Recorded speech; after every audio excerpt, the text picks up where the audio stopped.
When a fertility doctor knocks on a single father's door at midnight with an impossible request, neither expects their clinical arrangement to shatter into something raw, unpredictable, and achingly real. What starts as biology becomes heartbreak. What begins as an agreement becomes a family no one planned for. But when hope turns to loss and fear drives her to vanish with his child, one man must decide how far he'll go to reclaim what he never knew he needed. This is a story about second chances, hidden truths, and the moment when four strangers became home.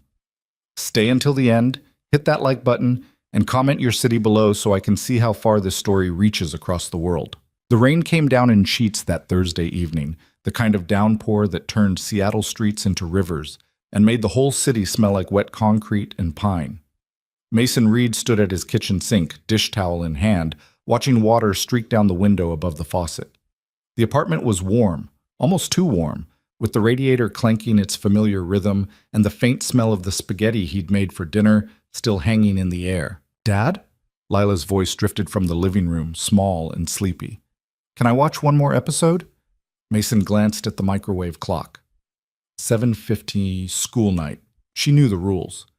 "You already watched 2, kiddo," he called back, drying his hands on the towel. "Brush your teeth. I'll come tuck you in." "But it's a cliffhanger." "Life's full of cliffhangers," Mason said, smiling despite himself. "You'll survive." He heard her dramatic sigh, 8 years old and already fluent in theatrical disappointment, and the shuffle of her feet as she dragged herself toward the bathroom. Mason folded the towel over the oven handle, the kind of automatic gesture that came from years of doing everything himself. Single fatherhood had turned him into a man of routines. Wake at 6, pack lunch. Drop off at 7:45. Work until 4. Pickup. Homework. Dinner. Bath. Bed, repeat. It wasn't glamorous, but it was steady, and steady was what Lila needed. The knock came exactly at 7 o'clock. 3 sharp raps, urgent but controlled, like whoever stood on the other side of the door had been building the courage to knock for the last 10 minutes. Mason frowned. He wasn't expecting anyone. His brother lived 2 hours south and always texted first. His coworker buddies knew better than to drop by unannounced on a weeknight. He crossed the small living room, past Lila's backpack dumped by the couch, past the stack of library books on the coffee table, past the framed crayon drawing of a lopsided house labeled Home in wobbly letters, and peered through the peephole. Dr. Elena Hart stood in the hallway. Mason's hand froze on the deadbolt. He'd seen her maybe a dozen times in the 2 years since she'd moved into the apartment directly across the hall. She was the kind of woman you noticed without meaning to. Tall, sharp-featured, with dark hair usually pulled into a sleek ponytail and an air of quiet competence that made her seem older than she probably was. Early 30s, Mason guessed. Maybe younger. It was hard to tell with people who carried themselves like they'd already lived 3 lifetimes. They'd exchanged pleasantries in passing. "Good morning. Cold out today. Have a good weekend." The kind of surface-level neighborliness that never went deeper because neither of them seemed interested in more. Mason had his hands full with Lila and his landscaping business. Elena worked long hours at some fertility clinic downtown. He'd overheard her on the phone once in the hallway, her voice clipped and professional as she talked about ovulation cycles and hormone levels. But she'd never knocked on his door before. And she'd certainly never looked like this. Even through the distortion of the peephole, Mason could see her face was pale, almost gray. She wore a white medical coat over dark slacks, like she'd come straight from work, and her hands were clenched at her sides. She looked terrified. Mason unlocked the door and pulled it open. "Dr. Hart?" he said, keeping his voice low so Lila wouldn't hear. "Everything okay?" Elena's eyes met his, and for a moment she didn't speak. She just stood there in the fluorescent hallway light, rain-damp and trembling, looking at him like he was the last solid thing in a world that had just collapsed beneath her feet. "I need to talk to you," she said finally. Her voice was tight, controlled, but barely. It's personal. Can I come in?" Mason hesitated. Every instinct told him this was a bad idea. You didn't let near strangers into your home at night when your daughter was in the next room. You didn't open doors to trouble, no matter how well dressed it was. But then Elena swayed slightly, catching herself against the doorframe, and Mason saw it. The hairline fracture in her composure, the way her jaw trembled even as she tried to keep her expression neutral. She wasn't dangerous. She was breaking. "Yeah," Mason said, stepping back. "Come in." Elena stepped into Mason Reed's apartment and immediately felt like she'd walked into a different world. It wasn't the space itself. The layout was identical to hers, the same boxy living room and galley kitchen, the same builder-grade carpet and white walls. But where her apartment across the hall was sleek and minimal, all clean lines and empty countertops, Mason's was lived in. Warmly, undeniably lived in. There were drawings stuck to the refrigerator with alphabet magnets. A pink lunchbox shaped like a cat sat on the counter next to a half-full coffee pot. A small bookshelf overflowed with chapter books and picture books, their spines cracked from repeated reading. A knitted throw blanket lay bunched on the couch. The air smelled like tomato sauce and laundry detergent, and something else Elena couldn't quite name, something that felt like safety. "Sorry about the mess," Mason said, closing the door behind her. "Wasn't expecting company." Elena shook her head. "It's fine. She stopped, unsure how to finish that sentence. "It's perfect," she thought. "It's everything I'll never have." "Can I get you something?" Mason asked. "Coffee? Water?" "Water would be good." She watched him move into the kitchen, his movements efficient and practiced. He was younger than she'd assumed when she'd first seen him in the hallway. Mid-30s, maybe, with the kind of lean, rangy build that came from physical labor rather than gym memberships. His brown hair was slightly too long, curling at his collar, and he had the permanent tan of someone who worked outdoors. Crow's feet bracketed his eyes when he smiled, which he did easily, even now, even with a stranger in his home looking half dead on her feet. He filled a glass from the tap and handed it to her. "Thanks," Elena said. Her hands shook as she took it. "You want to sit down?" She nodded, and Mason gestured to the small kitchen table pushed against the wall. Elena sank into one of the mismatched chairs, one wooden, one metal, like they'd been collected over time from different yard sales, and wrapped her hands around the glass without drinking. Mason sat across from her and waited. He didn't rush her, didn't pepper her with questions, just sat there with his forearms resting on the table, his expression open and patient, like he had all the time in the world. It was that patience that finally broke her. "I'm a fertility specialist," Elena said. The words came out flat, clinical, easier that way. "I work at Pacific Northwest Reproductive Medicine downtown. I've been there for 6 years. Before that, I did my residency at Johns Hopkins. I've helped," her voice caught. "I've helped hundreds of families have children." Mason nodded slowly. "Okay." "I'm very good at my job," Elena continued.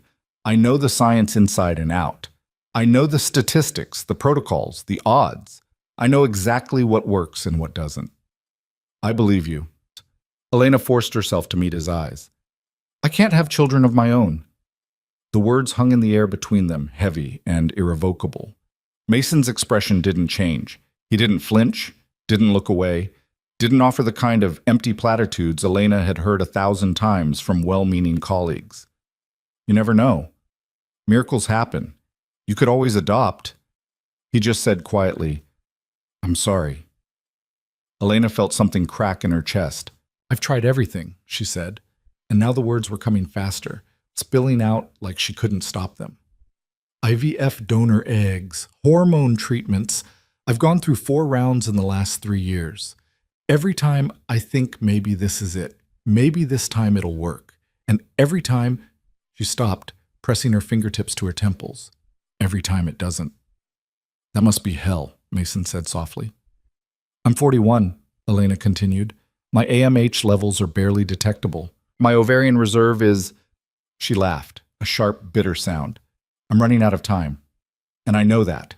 I know the odds better than anyone, but there's one more option, one last chance." She reached into her coat pocket and pulled out a folded piece of paper, smoothing it flat on the table between them. It was a printout from a medical lab, dense with graphs and numbers and terminology that would mean nothing to most people. "I have 1 viable egg left," Elena said. 1. The clinic retrieved it 3 weeks ago. It's frozen, waiting. But I need—" Her throat tightened. "I need a donor. Someone with excellent genetic markers. Someone healthy, young enough, someone I can trust. Mason looked down at the paper, then back up at her, and Elena watched the realization dawn in his eyes. You want me, he said. Yes. The single word seemed to echo in the small kitchen. Mason leaned back in his chair, running a hand through his hair. Dr. Hart. Elena, please. Elena, Mason said carefully. I'm honored, I think. But I don't understand. Why me? You don't know me. We've said maybe 10 words to each other in 2 years. I know more than you think, Elena said. I've watched you. That came out wrong. She saw Mason's eyebrows lift slightly, and she rushed to clarify. Not in a creepy way, she said. I mean, we live across from each other. I see you leave for work in the morning. I see you come home with your daughter. I hear her laugh through the walls sometimes. I see the way you are with her. The way I am with her? Patient, Elena said. Kind. You never yell. I've never once heard you lose your temper, even when she's being difficult. You pack her lunch every morning. You read to her at night. I can hear your voice through the walls sometimes, doing all the character voices. She smiled faintly. You're a good father, Mason. That's why I'm asking you, because I don't just need genetics. I need someone who understands what it means to love a child completely. Mason was quiet for a long moment, his jaw working like he was chewing on words he didn't know how to say. You're asking me to father your child, he said finally. Yes. Through IVF, clinical, medical. Yes.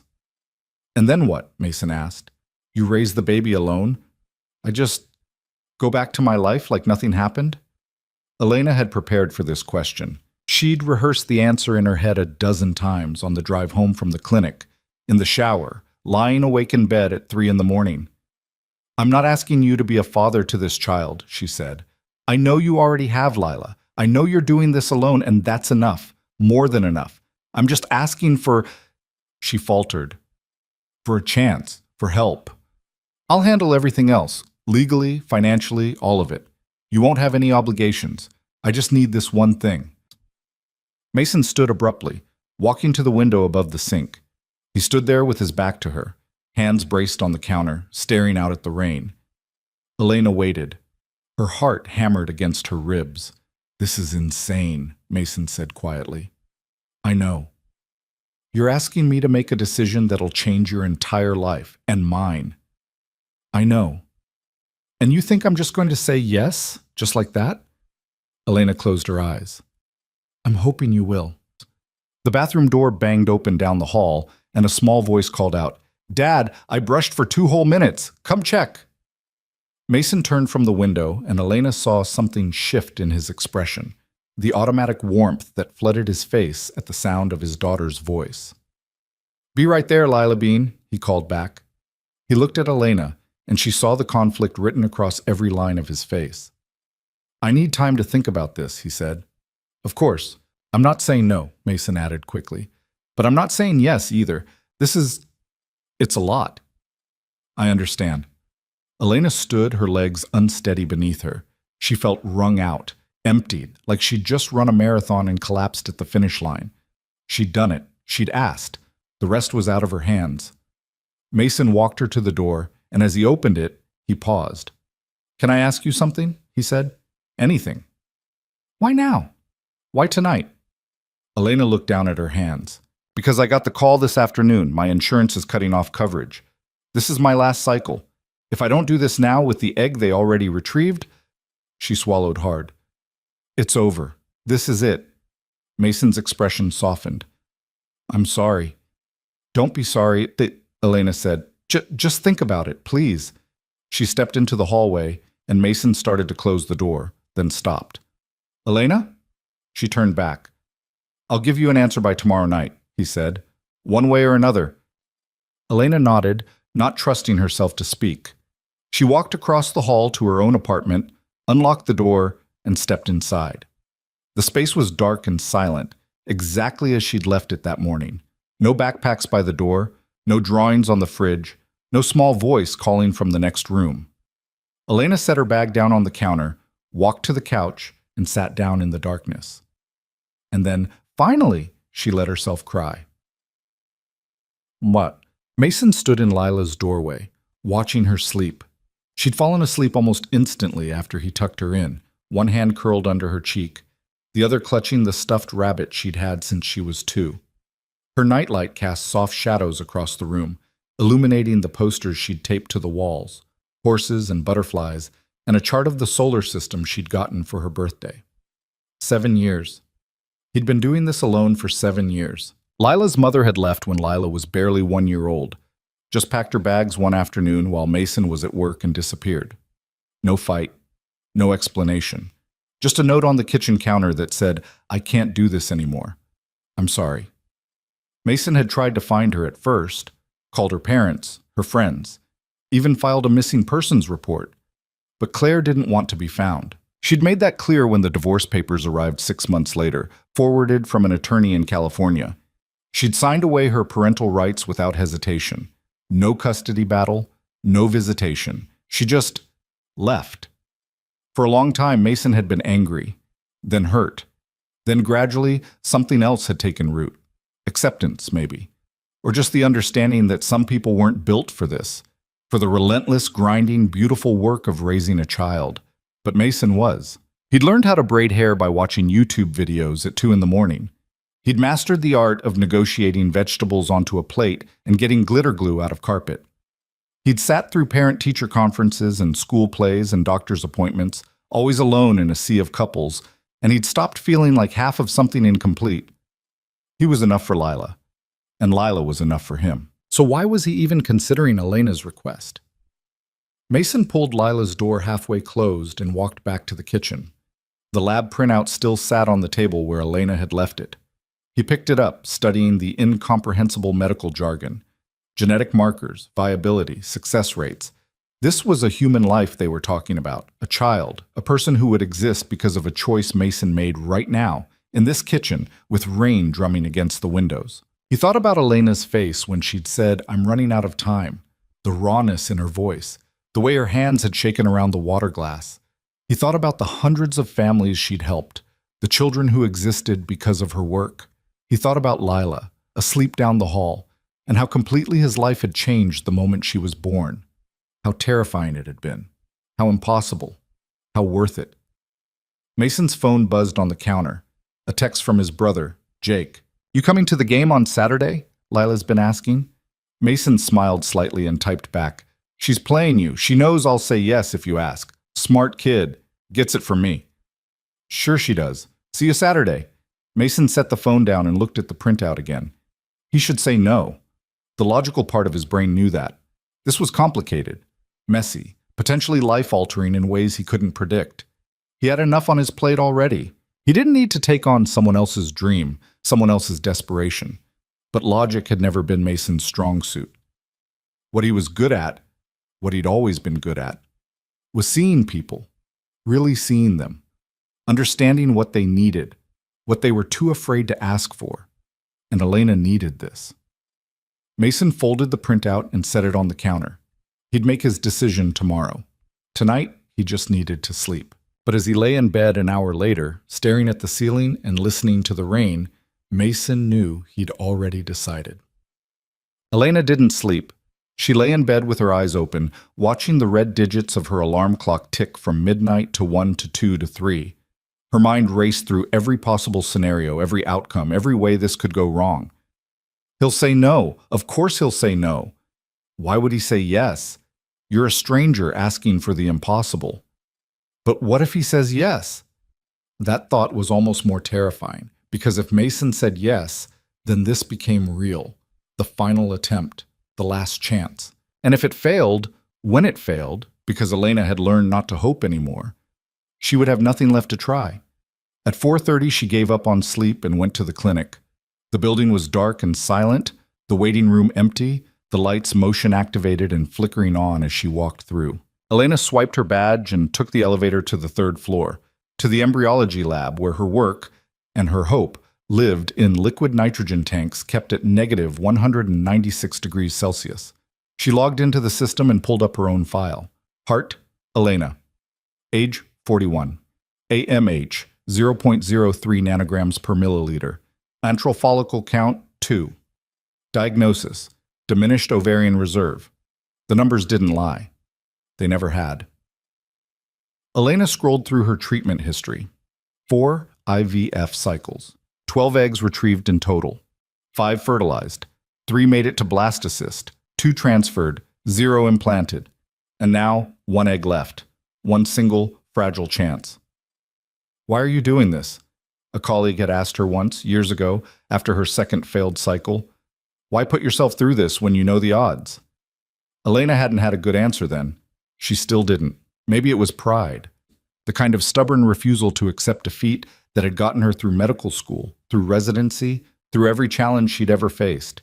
Maybe it was grief, for the life she'd always imagined, for the children she'd never have, for the family that existed only in her head. Or maybe it was just the small, stupid, resilient part of her that still believed in miracles, even when all the science said otherwise. Elena closed the file and walked to the window overlooking the city. Seattle was just beginning to wake up, the sky lightening from black to gray, rain still falling in steady sheets. She thought about Mason Reed, about his daughter's laughter through the walls, about the crayon drawings on his refrigerator and the stuffed animals on his couch, and the way his whole face changed when Lila called for him. "You're a good father," she'd told him. And he was. Elena had watched him long enough to know. But was that enough reason to ask him for this? Her phone buzzed. A text from her assistant at the clinic. "Dr. Hart? Are you here? I saw your car in the lot." Elena typed back. "Couldn't sleep. I'm in the lab. Everything okay? Just thinking. About?" Elena hesitated, then wrote, "About what happens when you run out of options." Her assistant didn't respond for a long moment. Then, "You haven't run out yet." Elena smiled faintly and pocketed her phone. Not yet, but soon. Dropped. Mason woke to Lila jumping on his bed. Dad, wake up! We're going to be late!" He groaned and squinted at the clock. 6:15. They had plenty of time. "Lila, I'm up. I'm up." "You're not up. Your eyes are closed." "They're open now. Are you making pancakes?" "Do I ever make pancakes on Thursdays?" "You could start." Mason laughed and sat up, ruffling her hair. "Nice try. Go get dressed. I'll make you toast." Toast is boring. Toast is efficient. That's a dad word. "You're a dad, kid. Go." Lila scampered off, and Mason dragged himself out of bed. He went through the morning routine on autopilot. Shower, coffee, toast with peanut butter for Lila, and black coffee for himself. He packed her lunch while she brushed her teeth, double-checked her homework folder, made sure her library books were in her backpack. Normal. Routine. Safe. But his mind kept drifting across the hall. They left the apartment at 7:30, and as Mason locked the door, he heard Elena's door open. She stepped into the hallway, dressed for work in dark slacks and a blazer, her hair pulled back in that sleek ponytail. She looked like she hadn't slept either. Dark circles shadowed her eyes, and her face was pale and drawn. Their eyes met. "Morning," Mason said. "Good morning," Elena replied. Her voice was carefully neutral. Lila tugged on Mason's hand. "Dad, we're going to be late."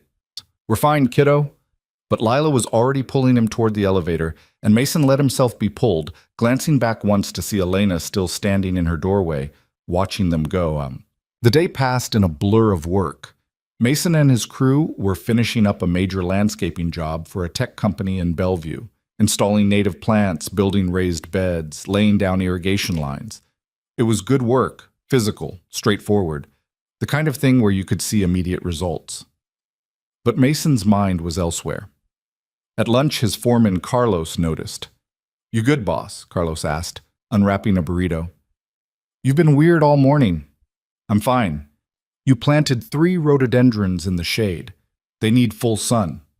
Mason looked at the plants in question and swore under his breath. Carlos was right. "Sorry," Mason said. "I'll move them." "What's going on?" "Nothing. Just thinking about something." Heavy thinking, by the look of it. Mason sat down on the edge of a planter box, pulling off his work gloves. "If someone asked you for a huge favor," he said slowly, "something that would change their life, but it was complicated and weird and you didn't really know them, Would you do it? Carlos raised an eyebrow. That's specific? Hypothetically. What's the favor? Mason hesitated. Can't say. Then I can't answer. Come on, Carlos. Carlos took a bite of his burrito, chewing thoughtfully. Depends, he said finally. Do I trust them? I think so. Would it hurt anyone? No, I don't think so. Would it help them? Yes, definitely. Carlos shrugged. Then I'd probably do it. Just like that? Life's short, man, Carlos said. You spend too much time overthinking. You miss the stuff that matters. He grinned. Also, this is not hypothetical, is it? Mason smiled despite himself. No. Figured. You're a terrible liar. Katsin. Mason picked Lila up from school at 3, and they stopped at the grocery store on the way home. Lila insisted on getting ingredients for chocolate chip cookies, which meant Mason's carefully planned dinner menu went out the window. We'll make them together, Lila announced, pushing the cart with intense concentration. You do the oven parts, I do the mixing. Deal. They spent the evening in the kitchen, flour dusted across every surface, Lila standing on a stool to reach the counter. She was meticulous about measuring ingredients, tongue poking out in concentration as she leveled off each cup of flour. Dad, she said, stirring the batter, can I ask you something? Always. Why don't you have a girlfriend? Mason nearly dropped the egg he was holding. Where'd that come from? Megan's mom has a boyfriend. She says he's nice. That's good. So why don't you? Mason cracked the egg into the bowl, buying time. I don't know, kiddo. I guess I've been busy. Busy with me? Busy with life. Lila frowned, stirring harder. I wouldn't mind if you had a girlfriend, as long as she was nice. Mason felt something tighten in his chest. Thanks, Lila Bean. I'll keep that in mind. Ms. Rodriguez is nice. She smells like flowers. Your teacher? Yeah, and she always has good snacks. I don't think I'm Ms. Rodriguez's type. Why not? She's married. Oh. Lila thought about this. What about the lady across the hall? Mason froze. Doctor. Hart? Yeah. She smiled at me in the elevator once. She has a pretty smile. She does, Mason agreed carefully. Is she nice? I think so. Then maybe you should ask her. Ask her what? To be your girlfriend. Mason laughed, ruffling Lila's hair. It doesn't work like that, kiddo. Why not? Because... Mason stopped. How did you explain adult relationships to an 8-year-old? It's complicated. That's a grown-up word for, I don't want to explain. You're too smart for your own good. I know. They finished the cookies in comfortable silence, and while they baked, Mason cleaned up the kitchen. But his mind kept circling back to Elena, to her request, to the decision he'd promised to make by tonight. At 7 o'clock, after Lila was in bed, Mason walked across the hall and knocked on Elena's door. She opened it immediately, like she'd been waiting. Hi, Mason said. Hi. They stood there for a moment, neither speaking. Then Mason said, I'll do it. Elena's eyes widened. You what? I'll be your donor, Mason said, on one condition. Anything. We do this honestly, Mason said. No lawyers, no contracts, no cold clinical distance. If we're doing this, we do it like people. We talk. We're honest. He paused, searching for the right words. We respect what this is, not a transaction, a life. Elena's eyes filled with tears. Okay, she whispered. Okay. And just like that, everything changed. The paperwork came first. Elena arrived at Mason's door 3 days later with a leather folder tucked under her arm and the kind of nervous energy that made her talk too fast and gesture with her hands more than usual. Mason let her in, and they sat at the same kitchen table where this had all begun, only now the space between them felt different, charged with something neither of them knew how to name. I know we said no lawyers, Elena began, spreading documents across the table, but there are medical consent forms. Health history questionnaires. The clinic requires them for legal liability purposes. It's standard procedure. Mason picked up one of the forms, scanning the dense paragraphs of medical terminology. You want to know if heart disease runs in my family? Among other things, genetic conditions, hereditary illnesses, psychiatric history. It's comprehensive. Psychiatric history, Mason repeated, a smile tugging at his mouth. You sure you want to go through with this? I did agree to father a child with a woman I barely know. That's got to raise some red flags. Elena's expression softened. The sanest people I know are the ones who question their own sanity. Is that a medical opinion? Personal observation. Mason set the form down and met her eyes across the table. You really thought I'd say no, didn't you? Elena's fingers tightened around the pen she was holding. I thought you'd be smart enough to say no. And instead I was dumb enough to say yes. I didn't mean it like that. I know. Mason leaned back in his chair, studying her. Can I ask you something? Of course. Why do you want this so badly? A child, I mean. You've got a career you're brilliant at. You've got your independence. You could travel, focus on work, do whatever you want. Why put yourself through all this pain for something that might never happen? Elena was quiet for a long moment. She set down her pen and folded her hands in her lap, and when she spoke, her voice was barely above a whisper. Do you remember the first time you held Lila? She asked.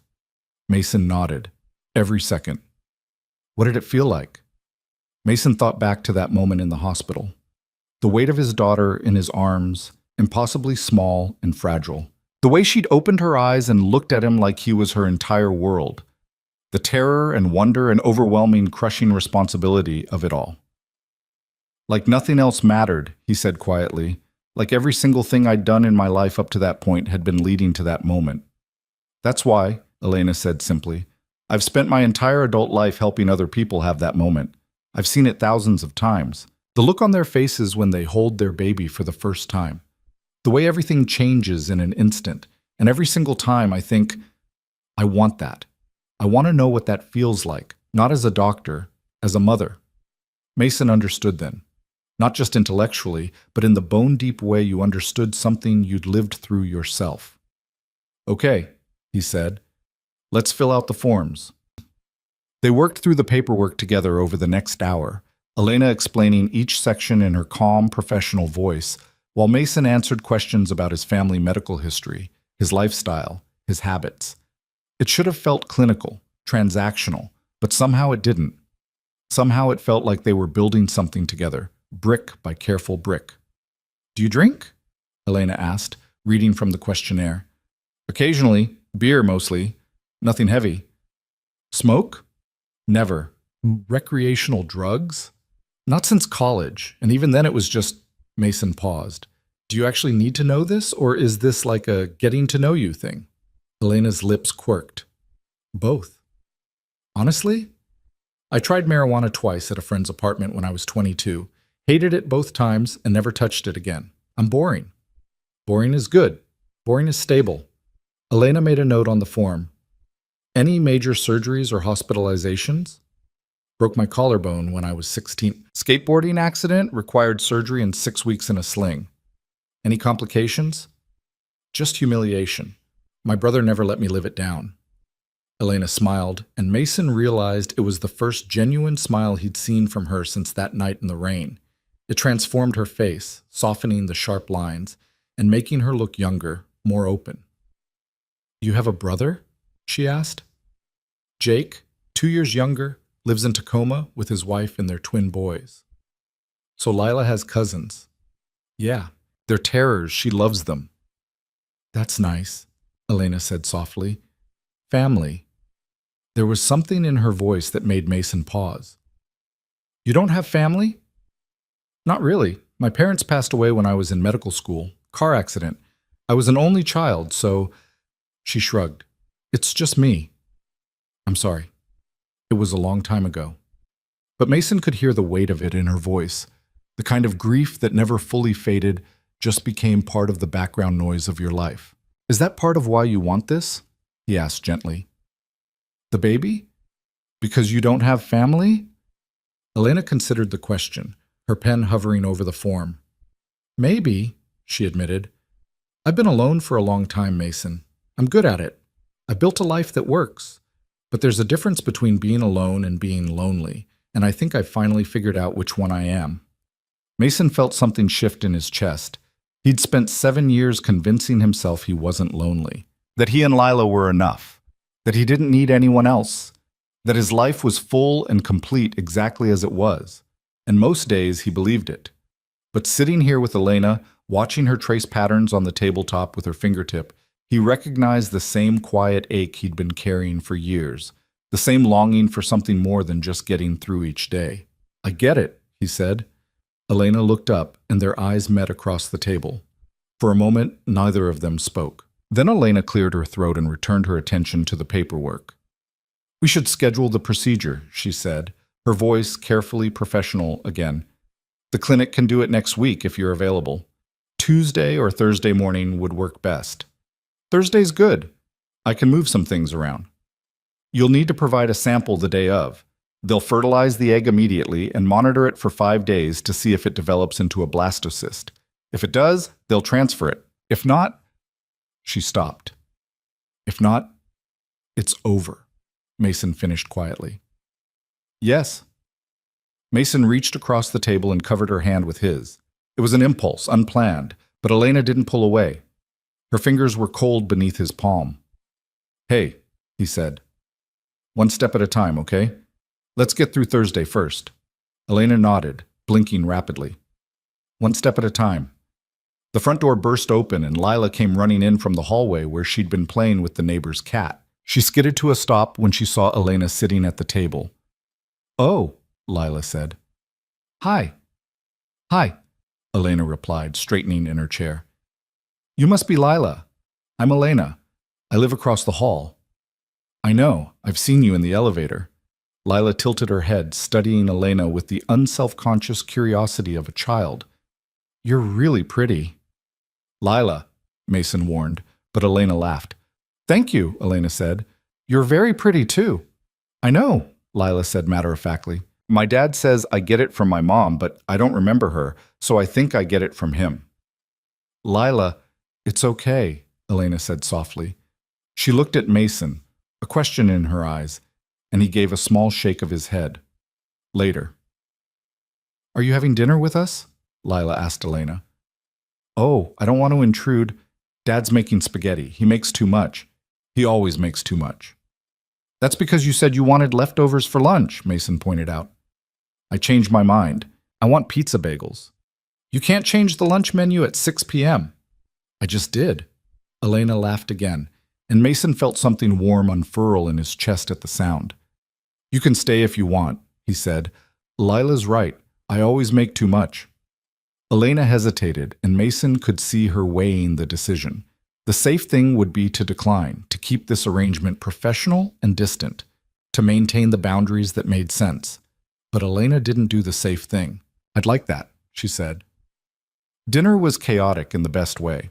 Lila dominated the conversation, telling Elena about school and her teacher and the science project she was working on about the life cycle of butterflies. Elena listened with genuine interest, asking questions and offering suggestions, and Mason watched the two of them interact with something that felt dangerously close to hope. "Dad doesn't know anything about butterflies," Lila announced, twirling spaghetti on her fork. "He keeps calling the chrysalis a cocoon." "They're different?" Mason asked. "Completely different," Elena said, her eyes twinkling. "Butterflies form chrysalises. Moths form cocoons." "See?" Lila said triumphantly. "Elena knows." "Elena's a doctor," Mason said. "She knows a lot of things." "What kind of doctor?" Lila asked. "I help people have babies," Elena said carefully. "Like delivering them?" "Sometimes. But mostly I help people who are having trouble getting pregnant." "Why would they have trouble?" "Lila," Mason started, but Elena shook her head. "It's okay. Sometimes people's bodies don't work the way they're supposed to, so I help them figure out why and fix it if I can." Lila considered this. "That's a nice job." "I think so too." After dinner, Elena helped clear the table while Mason started on dishes. Lila disappeared into her room to work on homework, leaving them alone in the kitchen. They worked in comfortable silence, Elena drying while Mason washed, and it felt startlingly domestic. Natural, like they'd been doing this for years instead of days. "She's wonderful," Elena said quietly, stacking plates in the cupboard. She is. I got lucky. It's not luck. You raised her well. Mason glanced at her. You got all that from one dinner? I got it from watching you with her, the way she trusts you completely, the way she's confident enough to be herself. That doesn't happen by accident. Mason felt his throat tighten. I'm just doing my best. Your best is more than most people's everything. They finished the dishes, and Elena dried her hands on the towel, folding it carefully over the oven handle. She looked like she was building up the courage to say something. Mason, she said finally, I want you to know what you're doing for me. It's... She stopped, searching for words. I don't have the words for what this means. You don't need words. I do, though, because I need you to understand that I'm not taking this lightly. I know what I'm asking. I know this is going to change things, maybe in ways neither of us can predict. And if at any point you want to back out, I won't. But if you do, Elena, Mason turned to face her fully. I made you a promise. I'm keeping it. I don't break promises. Not to you, not to anyone. Elena's eyes shimmered with unshed tears. Why are you so kind? I'm not. I'm just... Mason paused. I'm just trying to do the right thing. Most people don't even try. Before Mason could respond, Lila called from her room. Dad, I need help with math.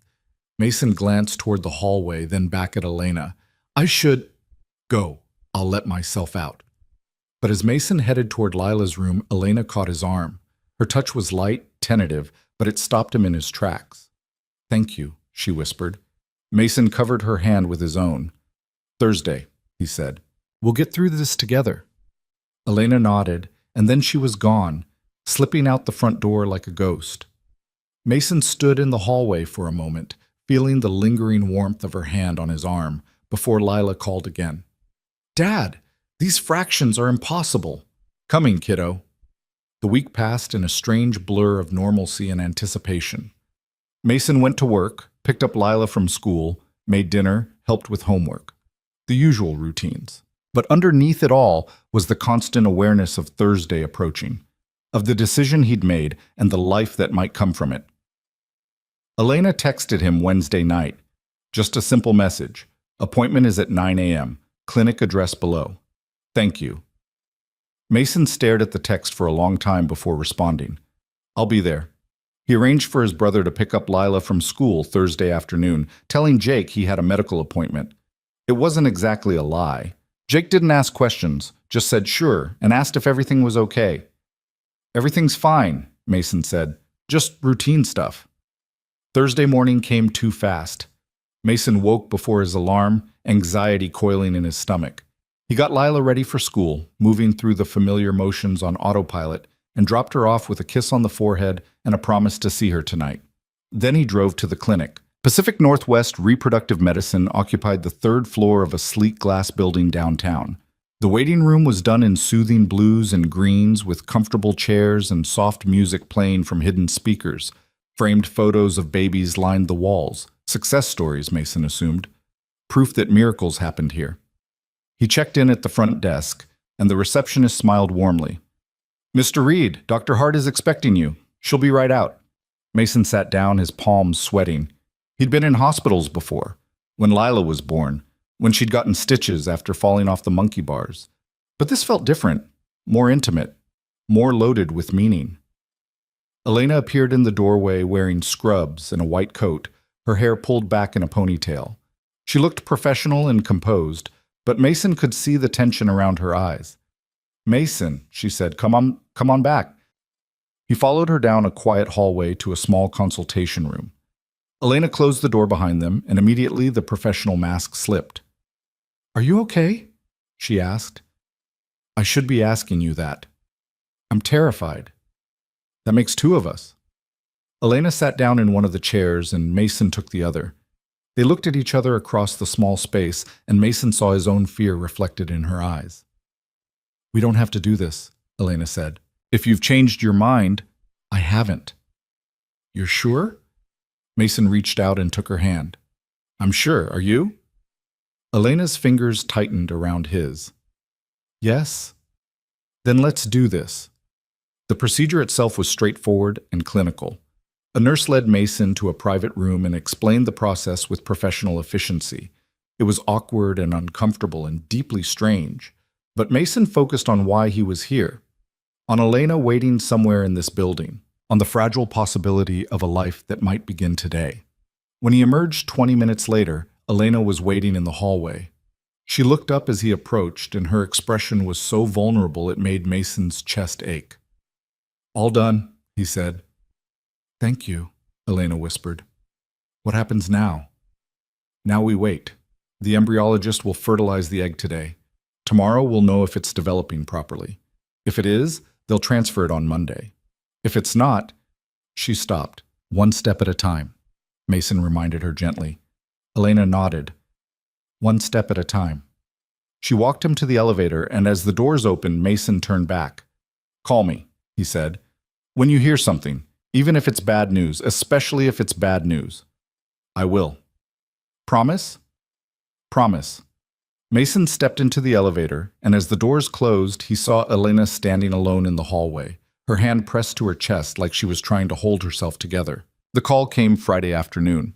Mason was in the middle of installing an irrigation system when his phone buzzed in his pocket. He saw Elena's name on the screen and his heart jumped into his throat.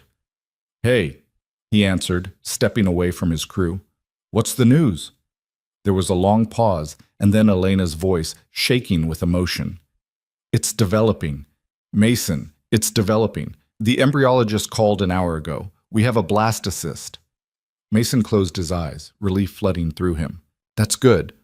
That's really good, right?" "It's better than good. It's—" Elena's voice broke. "It's a miracle." "When do they transfer it?" "Monday morning, 8 a.m. You don't have to be there," she added quickly. "I know you've already done so much." "I'll be there," Mason said. "You're sure?" "Elena, I'll be there." He heard her take a shaky breath. Okay, I'll see you Monday." Mason hung up and stood there for a moment, phone still in his hand, trying to process what he was feeling. Relief, hope, fear, excitement. All of it tangled together into something he couldn't name. "Boss?" Carlos called. "You good?" Mason looked up and smiled. "Yeah, I'm good." That weekend felt like the longest of Mason's life. He went through the motions, took Lila to her soccer game Saturday morning, had dinner with Jake and his family Saturday night, spent Sunday doing laundry and meal prep for the week. But his mind was elsewhere. On Elena. On Monday. On the tiny cluster of cells that might become a child. Sunday evening, there was a knock on his door. Mason opened it to find Elena standing there with a bottle of wine and a nervous smile. "I know it's last minute," she said, "but I couldn't sit in my apartment alone tonight. I've been pacing for 3 hours and I think I'm going to wear a hole in the floor." Mason stepped aside. "Come in." Lila was already in bed, so they sat in the living room with the wine, speaking in low voices. Elena curled into the corner of the couch, her feet tucked under her, and Mason sat in the armchair across from her. "How are you feeling?" he asked. "Like I'm standing on the edge of a cliff," Elena said. "Like if I lean forward even an inch, I'll fall." "But you might fly. Or I might crash." Mason poured them each a glass of wine. "What are the actual odds? If you had to give me a number?" Elena swirled the wine in her glass. "At my age, with my history, 20%, maybe 25% if we're being optimistic. Those aren't terrible odds. They're not great ones either, but they're better than zero." Elena looked at him, and something in her expression softened. "You're an optimist. I'm a realist who chooses hope." "That's just optimism with extra steps." Mason smiled. "Maybe." They sat in comfortable silence for a while, sipping wine and listening to the rain start up outside. Finally, Elena spoke again. "Can I tell you something?" she asked. "Anything." "I'm scared that if this doesn't work, I won't survive it. Not physically, emotionally. I've put everything into this, every ounce of hope I have left. And if it fails—" She stopped, her voice breaking. "I don't know how to come back from that." Mason set down his wine and moved to the couch beside her. He didn't touch her, didn't crowd her space, just sat close enough that she could feel his presence. "You'll survive it," he said quietly, "because you're stronger than you think. and because you won't be alone. Elena looked at him, her eyes bright with tears. Why are you doing this? Really? You could have said no. You should have said no. But you didn't, and I don't understand why. Mason thought about his answer carefully. Because I know what it's like to want something so badly it physically hurts. I know what it's like to feel like your whole life is hanging on a single moment. And I know what it's like when someone shows up for you when you need them most. He paused. My brother did that for me when Lila's mom left. He drove 2 hours in the middle of the night because I called him crying. He didn't ask questions. He didn't tell me it would be okay. He just showed up. And that made all the difference. So you're paying it forward? Maybe. Or maybe I'm just trying to be the kind of person I want Lila to grow up around. The kind who helps when they can. Who doesn't turn away from hard things. Elena reached out and took his hand, lacing her fingers through his. You're a good man, Mason Reed. I'm just a man. No, Elena said softly. You're not. They sat like that for a long time, hands linked, neither speaking. And when Elena finally left an hour later, Mason stood in his doorway and watched her cross the hall to her own apartment. She turned back before going inside, and their eyes met across the distance. Tomorrow everything would change. One way or another, tomorrow would tell them if hope was enough. Monday morning came wrapped in fog and cold drizzle. Mason woke at 6, got Lila ready for school, and dropped her off early with promises he'd pick her up on time. Then he drove to the clinic, his hands tight on the steering wheel, his mind racing. Elena was already there when he arrived, sitting in the waiting room in jeans and a soft sweater. She looked younger somehow, more vulnerable without her white coat and professional armor. You came, she said, standing when she saw him. I said I would. I know, but I thought... She stopped, shaking her head. Thank you. They checked in together, and the nurse led them back to a procedure room. Elena changed into a gown while Mason waited outside, and when she emerged, pale and nervous, he took her hand. Ready? He asked. No, Elena admitted, but I don't think I ever will be. The transfer itself took less than 15 minutes. Mason waited in the hallway, pacing the length of the corridor, until the nurse came out and told him Elena was resting, but he could go in. He found her lying on the exam table, her hand pressed to her lower abdomen, tears streaming down her face. Elena, it's in there, she whispered. Right now, it's in there. A part of you and a part of me, and it's real, and I can't... She broke off, covering her face with her hands. Mason moved to her side and gathered her into his arms, letting her cry against his chest. He held her while she shook, while years of grief and hope and fear poured out of her, and he didn't say a word, just held her. When she finally quieted, Elena pulled back and wiped her eyes. I'm sorry, I didn't mean to fall apart like that. You're allowed to fall apart. Not in front of you. Especially in front of me, Mason corrected gently. That was the deal, remember? Honesty. No distance. Elena managed a watery smile. Honesty. So be honest. How are you feeling? Terrified? Hopeful? Grateful? All of it at once. That sounds about right. The nurse came back in with discharge instructions, bed rest for the next 2 days, no strenuous activity, follow-up appointment in 2 weeks for the pregnancy test. 2 weeks. 14 days to find out if any of this had worked. Mason drove Elena home and walked her to her apartment. She moved slowly, carefully, like she was carrying something precious and breakable, which, Mason supposed, she was. Do you need anything? He asked at her door. Groceries? Food? I'm okay. I stocked up yesterday. You sure? Elena smiled. I'm sure. Go pick up Lila. Be with your daughter. I'll be fine. But as Mason turned to leave, Elena caught his hand. Mason? She said softly. Yeah. Thank you. For all of it. For saying yes, for being here, for... Her voice caught. For making me feel less alone. Mason squeezed her hand. You're not alone. Not anymore. He left her there and crossed the hall to his own apartment. And as he closed the door behind him, he realized something had shifted. This wasn't just an arrangement anymore. This wasn't just helping a neighbor. This was something else entirely. And Mason had no idea what to do about it. The 2 weeks that followed the transfer stretched out like years.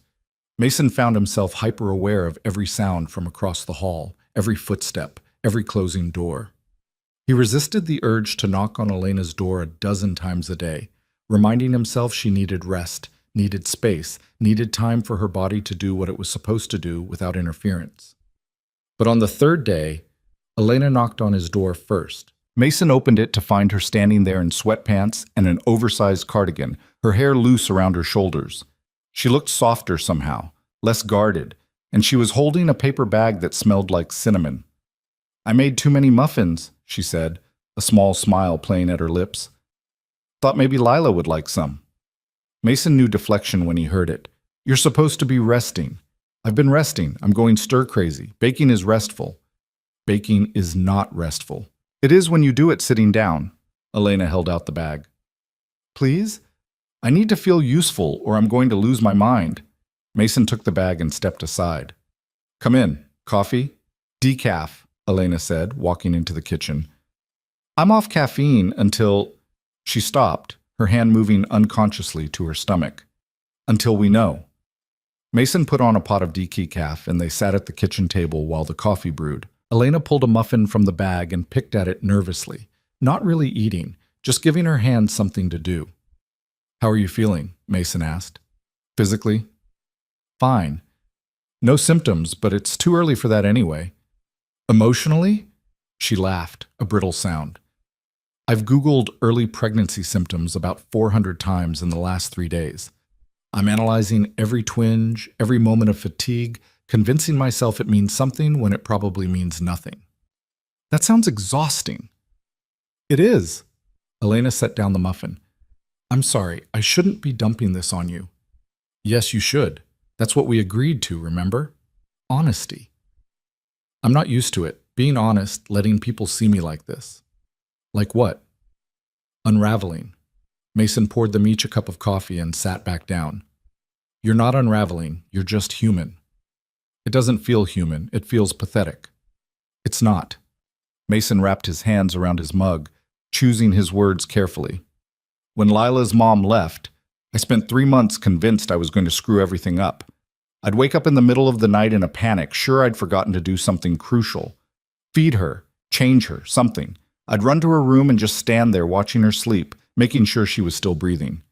That doesn't sound pathetic either. It felt that way at the time, like I was failing at the one thing that mattered most." Elena was quiet for a moment, then asked, "What changed?" "Jake, my brother. He told me something that stuck with me. He said the fact that I was so worried about screwing up meant I probably wouldn't. Because the people who fail are the ones who don't care enough to worry in the first place." "Is that supposed to make me feel better? Is it working?" Elena smiled despite herself. "A little." They drank their coffee in comfortable silence, and when Lila burst through the front door an hour later, home from school with Mason's neighbor who'd picked her up, she lit up when she saw Elena. "You're here!" Lila dropped her backpack and rushed to the table. "Are those muffins?" "They are," Elena said. "I made them this morning. Want to try one?" Lila grabbed a muffin and took an enormous bite, her eyes widening. "These are amazing. Can you teach me how to make them?" "Lila, don't ask people to—" Mason started, but Elena interrupted. "I'd love to," she said. "If your dad says it's okay." Lila turned pleading eyes on Mason. "Dad? Please." Mason looked at Elena, saw the hope in her expression, the way she was already leaning toward Lila like she was drawn to her, and he understood. Elena needed this. Needed to be around life and laughter and the simple, uncomplicated joy of a child who didn't know about failed cycles and diminishing odds. "Sure," Mason said, "but not today. Elena needs to rest." "Tomorrow?" Lila asked. "We'll see." But tomorrow turned into the next day, and then the day after that. Elena started showing up at Mason's apartment in the evenings, ostensibly to teach Lila how to bake or help with homework. But Mason knew the real reason. She was scared to be alone with her thoughts, scared to sit in her silent apartment counting down the hours until the pregnancy test. And Mason didn't mind. He liked having her there. Liked the way she laughed at Lila's terrible jokes, liked the way she'd roll up her sleeves and help with dinner without being asked. Liked the way his apartment felt warmer, fuller, more like a home when she was in it, One evening, while Lila was in the bathroom brushing her teeth, Elena helped Mason clean up after dinner. They moved around each other with an easy rhythm now, no longer awkward or uncertain. Elena washed while Mason dried, and the kitchen was quiet except for the running water and the distant sound of Lila singing off-key. "Can I ask you something personal?" Elena said, scrubbing a pot. "You just asked me to father your child. I think we're past worrying about personal." Elena smiled. "Fair point. What happened with Lila's mom? You don't have to answer if you don't want to." Mason was quiet for a moment, drying a plate with more attention than it needed. "Claire, her name was Claire. We met in college, got married too young, had Lila even younger. I thought we were happy, but looking back, I think I was the only one who thought that." "What do you mean?" "She never wanted to be a mother, not really. I think she thought she did, or thought she should, but once Lila was born..." Mason set down the plate. "She just shut down, stopped engaging, stopped trying. I'd come home from work and find Lila in her crib crying, and Claire would be in the bedroom with the door closed. At first I thought it was postpartum depression. I tried to get her help, but she refused, said she was fine, and then one day she wasn't there anymore." "She just left?" "Just left. I got a note and divorce papers 6 months later. She signed away all parental rights. I haven't heard from her since." Elena's hand stilled in the soapy water. "I'm so sorry, Mason." "Don't be. I was angry for a long time, but now I'm just grateful, I guess. Grateful that Lila doesn't remember her. Grateful that we got out before the damage was permanent." Still, that must have been devastating. It was. But it also taught me something important. You can't make someone love you. You can't make someone stay. All you can do is love the people who do stay as hard as you can. Elena looked at him, and there was something in her eyes that made Mason's breath catch. Something tender and searching and almost frightened. "Is that what you're doing?" she asked softly. "With me?" Mason held her gaze. "Yeah. I think maybe I am." The air between them shifted, charged with something neither of them was quite ready to name. Then Lila called from the bathroom, asking for help with a tangled hair tie, and the moment broke. Elena pulled her hands from the water, drying them on a towel. "I should go. Let you get her to bed." "You don't have to." "I know, but I should." Mason walked her to the door, and Elena paused on the threshold, looking back at him. "Thank you," she said, "for letting me be part of this. Your life, Lila's life. It means more than you know." "You're not just part of it," Mason said. "You're becoming it." Elena's eyes widened slightly, but before she could respond, Mason said goodnight and closed the door. He stood there for a moment, his heart pounding, wondering if he'd said too much, revealed too much. But he couldn't bring himself to regret it, because it was true. The pregnancy test was scheduled for a Friday morning, 2 weeks to the day after the transfer. Mason took the morning off work, telling Carlos he had a personal appointment and deflecting questions with practiced ease. He met Elena at the clinic at 8, and they sat together in the waiting room, not speaking, just existing in the heavy silence of anticipation. When the nurse called Elena's name, she stood on shaking legs. Mason stood with her. "You don't have to come back with me," Elena said. "I know. It's just a blood draw." "I know that too." Elena searched his face, then nodded. "Okay." They followed the nurse to a small exam room, and Mason held Elena's hand while the phlebotomist drew 3 vials of blood. Elena didn't flinch, didn't look away, just stared at the wall with the kind of intensity that suggested she was using every ounce of willpower to hold herself together. When it was done, the nurse smiled brightly and said, "We'll have results in about 4 hours. Dr. Hart, you can wait here or we can call you." "Call me," Elena said quickly. "Please." They walked out of the clinic together into gray morning light. Rain threatened but hadn't started yet, the sky heavy and dark with it. "What do you want to do?" Mason asked. "While we wait?" Elena wrapped her arms around herself. "I don't know. I can't go home. I'll just pace and spiral. Come with me then." "Where?" "Anywhere? Nowhere. Let's just drive." They got in Mason's truck and headed north out of the city. No destination in mind, just the need to move. Mason drove while Elena stared out the window, and neither of them tried to fill the silence with empty reassurances. They both knew the odds. They both knew hope was a dangerous thing to hold too tightly. After an hour, Mason pulled into a state park he'd taken Lila to once for a school field trip. The parking lot was nearly empty, the trails quiet except for the sound of wind in the trees. They got out and walked, following a path that wound along a rocky beach. "I used to come to places like this when I was younger," Elena said, hands in her pockets. "Before medical school consumed my life. I'd hike for hours, just thinking." "About what?" "Everything. Nothing. The future mostly. What I wanted my life to look like. Who I wanted to be." "And did it turn out the way you imagined?" Elena laughed, a sad sound. "Not even close. I thought I'd be married by 30, have 2 kids and a house with a yard. The whole picture. Instead, I'm 41, single, and my only shot at having a child depends on a blood test I won't get results from for," she checked her phone, "3 more hours." "Your life isn't over at 41, Elena." "I know that, but it feels like it sometimes. Like all the doors I thought would be open are closing, one by one, and I'm running out of time to walk through them." Mason stopped walking and turned to face her. "Then stop running. Stop trying to control every outcome. Just be here, right now, in this moment." "That's easier said than done." "I know, but it's also the only thing that kept me sane when Lila was a baby. I had to stop thinking about all the ways I might fail and just focus on getting through each day, each hour, each moment." Elena looked at him, and her eyes were bright with unshed tears. "What if the test is negative? Then we'll deal with it." "How?" "Together." The word hung in the air between them, simple and profound. Elena took a shaky breath and nodded. They walked for another hour, talking about small things, safe things. Lila's upcoming school play, Mason's brother's terrible cooking, Elena's colleague who kept trying to set her up on blind dates. The conversation was a lifeline, keeping them tethered to normalcy while the clock ticked down. At 11:30, Elena's phone rang. She pulled it from her pocket and stared at the screen, her face going pale. The clinic's number glowed there, undeniable and terrifying. "I can't," Elena whispered. "I can't answer it." "Do you want me to?" Elena looked at him, desperate and grateful, and handed him the phone. Mason took a deep breath and answered. "Hello? Is this Dr. Hart?" a cheerful voice asked.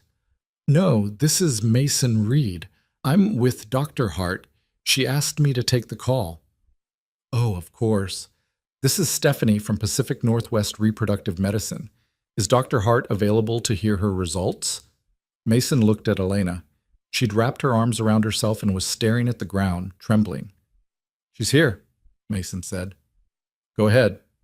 There was a pause, the rustle of papers, and then Stephanie said, "Dr. Hart's HCG level is 5.2.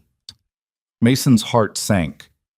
He didn't know much about pregnancy tests, but he knew that number was low.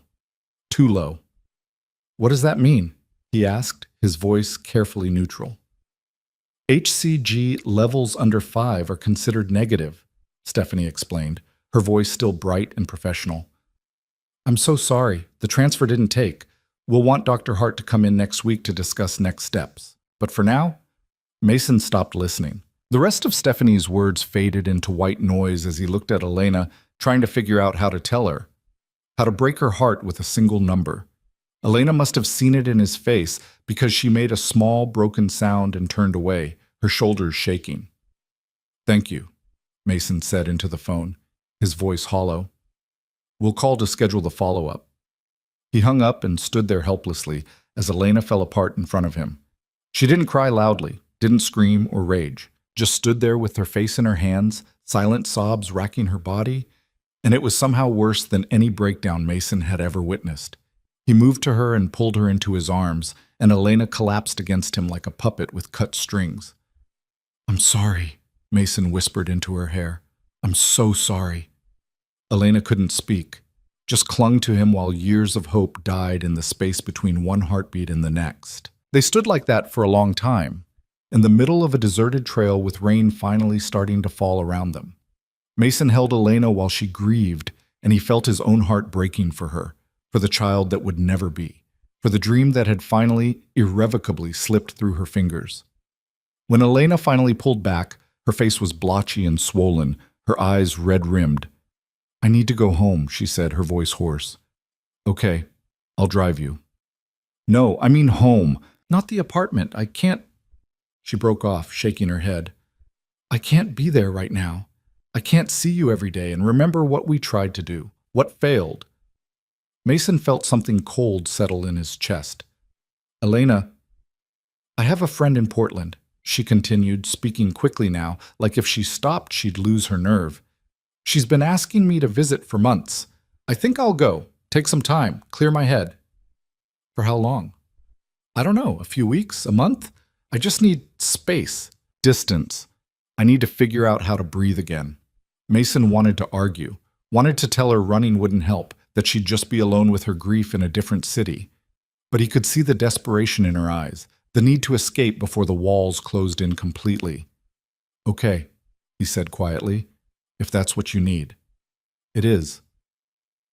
They drove back to Seattle in silence. Elena stared out the window the entire time, her arms wrapped around herself, and Mason gripped the steering wheel so hard his knuckles went white. When they reached their building, Elena got out of the truck without a word and disappeared into her apartment. Mason sat in the parking lot for a long time afterward, staring at nothing, trying to process what had just happened. The test had failed. He'd expected that possibility, had prepared himself for Elena's disappointment, but he hadn't prepared for this, for her leaving, for the sudden, yawning absence where she'd been. He finally went upstairs and picked up Lila from the neighbor who'd agreed to watch her for the day. Lila chattered about a craft project she'd made, oblivious to the weight pressing down on Mason's chest, and he smiled and nodded in all the right places while his mind spun. That night, after Lila was asleep, Mason stood at his kitchen window and looked across at Elena's apartment. The lights were on, and he could see her shadow moving back and forth, packing, getting ready to leave. He thought about going over there, about knocking on her door and telling her she didn't have to do this alone, that he was here, that Lila was here, that they could help her through this if she'd just let them. But he didn't, because Elena had asked for space, and Mason had learned a long time ago that when someone you cared about asked for space, you gave it to them, even when every instinct screamed at you to hold on tighter. So Mason stood at his window and watched Elena's shadow move through her apartment, and he waited for morning. Elena left on Saturday. Mason heard her door open early, before 6, and he went to his own door and looked through the peephole. She was in the hallway with 2 suitcases, locking up, moving with mechanical efficiency. He opened his door before he could talk himself out of it. Elena froze when she saw him. "Mason, I was going to leave you a note." "I know." They stood there in the hallway, the space between them feeling vast despite being only a few feet. "I don't know when I'll be back," Elena said. "Could be weeks. Could be longer."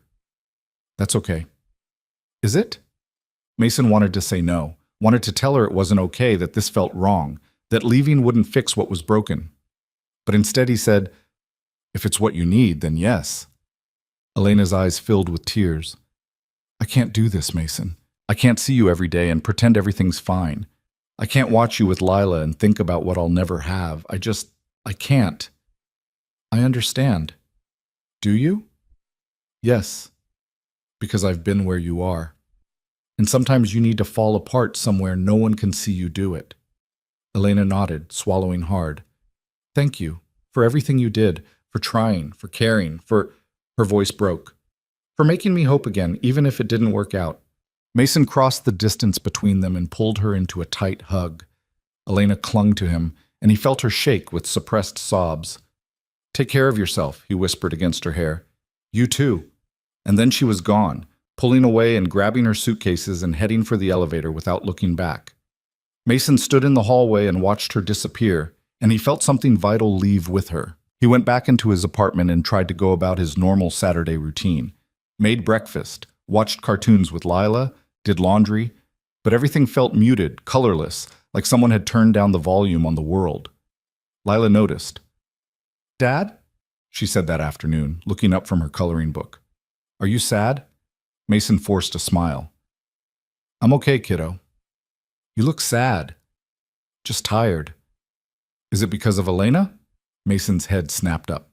"What?" "I saw her leaving this morning, with suitcases. Is she coming back? Mason sat down next to Lila on the floor, choosing his words carefully. I don't know. She had to go visit a friend for a while. Did you guys have a fight? No, nothing like that. She just... Mason paused. She's going through something hard right now, and sometimes people need space to figure things out. What's she going through? That's private, Lila. Lila frowned, then went back to coloring. After a moment, she said quietly, I liked her. Me too, kiddo. I hope she comes back. Mason looked down at his daughter's bent head, at her small hands gripping crayons, and felt his throat tighten. Yeah, me too. Days turned into weeks, and Elena didn't come back. Her apartment stayed dark and silent, a constant reminder of her absence. Mason tried not to think about it, tried to focus on work and Lila, and the routines that had always kept him grounded. But it was hard, harder than he'd expected, because somewhere along the way, without meaning to, Mason had started to care, not just about helping Elena or honoring his promise, but about her. About the way she laughed at Lila's jokes and the way she got that faraway look when she was thinking. About the way she'd started to feel like part of his life instead of just someone passing through it. And now she was gone. And Mason didn't know if she'd ever come back. 3 weeks after Elena left, Mason was cleaning out the kitchen junk drawer when he found something wedged in the back. A folded piece of paper, yellowed and creased from being handled too many times.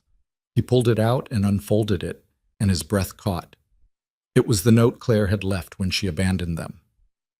8 years old, the ink slightly faded, but the words still sharp enough to cut. I can't do this anymore. I'm sorry. Mason stared at those words, and for the first time in years he felt the old anger rise up. Not at Claire for leaving, but at himself for keeping this, for holding on to a piece of pain he should have let go of long ago. He crumpled the note in his fist and threw it in the trash. Then he went to his computer and opened his email. He'd been composing the same message in his head for weeks, deleting it before he could send it, telling himself Elena needed space and he should respect that. But maybe space wasn't what she needed. Maybe what she needed was to know she wasn't alone. Mason started typing. Elena, I don't know if you're reading these emails and I don't expect you to respond, but I wanted you to know that Lila asks about you almost every day. She made you a drawing last week, a butterfly, because she remembered you helping with her science project. I have it on the fridge. I'm keeping it for you for when you come back. If you come back. And if you don't, I understand that too. But I hope you do. Because this apartment feels emptier without you in it. We both miss you. Take all the time you need, but know that there's a place for you here when you're ready. Always. Mason. He hit send before he could second-guess himself. Then he closed his laptop and went to check on Lila, who was supposed to be doing homework but was probably reading instead. And in Portland, in a small apartment overlooking a rain-soaked street, Elena sat on her friend's couch with her laptop open, staring at Mason's email with tears streaming down her face. She'd been gone for 3 weeks, and every single day had been agony. She'd thought distance would help, thought she could outrun the grief and the failure and the hollow ache of loss. But she couldn't. Because what she was running from wasn't just the failed pregnancy. It was the life she'd glimpsed in Mason's apartment, the warmth and laughter and belonging, the feeling of being part of something instead of always standing outside looking in. She'd run because she was terrified, not of the loss, but of how much she'd started to want what Mason and Lila had, how much she'd started to want to be part of it. Elena read the email again, lingering on the last line. There's a place for you here when you're ready, always. She closed her laptop and stood up, walking to the window. Portland stretched out below her, gray and unfamiliar, and Elena realized with sudden crystal clarity that she didn't want to be here. She wanted to be home, but first, she needed to find the courage to go back. Elena didn't respond to the email. Days passed, then another week, and Mason checked his inbox compulsively, telling himself he didn't care while knowing it was a lie. He'd put himself out there, made himself vulnerable, and the silence felt like an answer in itself. He threw himself into work with renewed intensity, taking on extra projects, staying late at job sites, anything to keep his mind occupied. Carlos noticed but didn't comment, just worked alongside him with the quiet understanding of someone who'd seen this kind of grief before. At home, Mason went through the motions, made dinner, helped with homework, read bedtime stories. But Lila wasn't fooled. "You're doing the sad smile thing again," she said one night, looking up from her plate of spaghetti. "What's the sad smile thing?" "When you smile, but your eyes don't. Like you're pretending to be happy." What Mason set down his fork, caught. "I'm not pretending, kiddo. I'm just tired." "You've been tired for 4 weeks. Has it been 4 weeks? 4 weeks and 2 days since Elena left. I've been counting." Mason felt something twist in his chest. "Why are you counting?" Lila shrugged, twirling pasta on her fork. "Because I thought she'd come back by now. She said she was visiting a friend, but visits don't usually last a month." "Sometimes they do." "Is she ever coming back?" "I don't know." Lila was quiet for a moment, then said, "Did we do something wrong?" "What? No. Lila, no." Mason reached across the table and took her hand. "This has nothing to do with you. Elena's dealing with some personal stuff that's really hard, and she needed to go somewhere she could figure it out. But we could help her figure it out. We're good at helping. Some things people need to figure out on their own." "That's dumb." "Maybe. But it's also how life works sometimes." Lila pulled her hand back and stabbed at her spaghetti with more force than necessary. "I miss her." "Me too, kiddo." "Then why don't you tell her that?" "I did." "And what did she say?" "Nothing yet." Lila looked up at him with the kind of 8-year-old wisdom that always caught Mason off guard. Maybe she needs to hear it again. That night, after Lila was asleep, Mason sat at his computer and stared at a blank email. He'd typed and deleted a dozen different versions, unable to find the right words. How did you tell someone you'd known for barely 2 months that they'd become essential to your daily existence? That their absence had created a hole you couldn't figure out how to fill? Finally, he just wrote the truth. "Elena, I know you're not ready to respond, and that's okay. But Lila said something tonight that stuck with me. She said maybe you need to hear it again, so here it is. We miss you. I miss you. Not just because of what we tried to do or because I made a promise. I miss you because somewhere along the way, you became part of my life. Part of our life. And I'm not asking you to come back before you're ready. I'm just asking you to know that when you are ready, there's a place here waiting. A real place. Not just an empty apartment across the hall. Take care of yourself. Mason." He sent it before he could overthink it, then closed the laptop and went to bed. Sleep didn't come easily.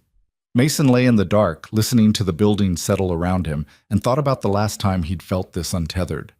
It had been right after Claire left, when he'd wake up in the middle of the night convinced he'd failed somehow, that if he'd just been better or tried harder or loved more perfectly, she would have stayed. It had taken him years to understand that some people left not because you weren't enough, but because they were fighting battles you couldn't see and didn't know how to win.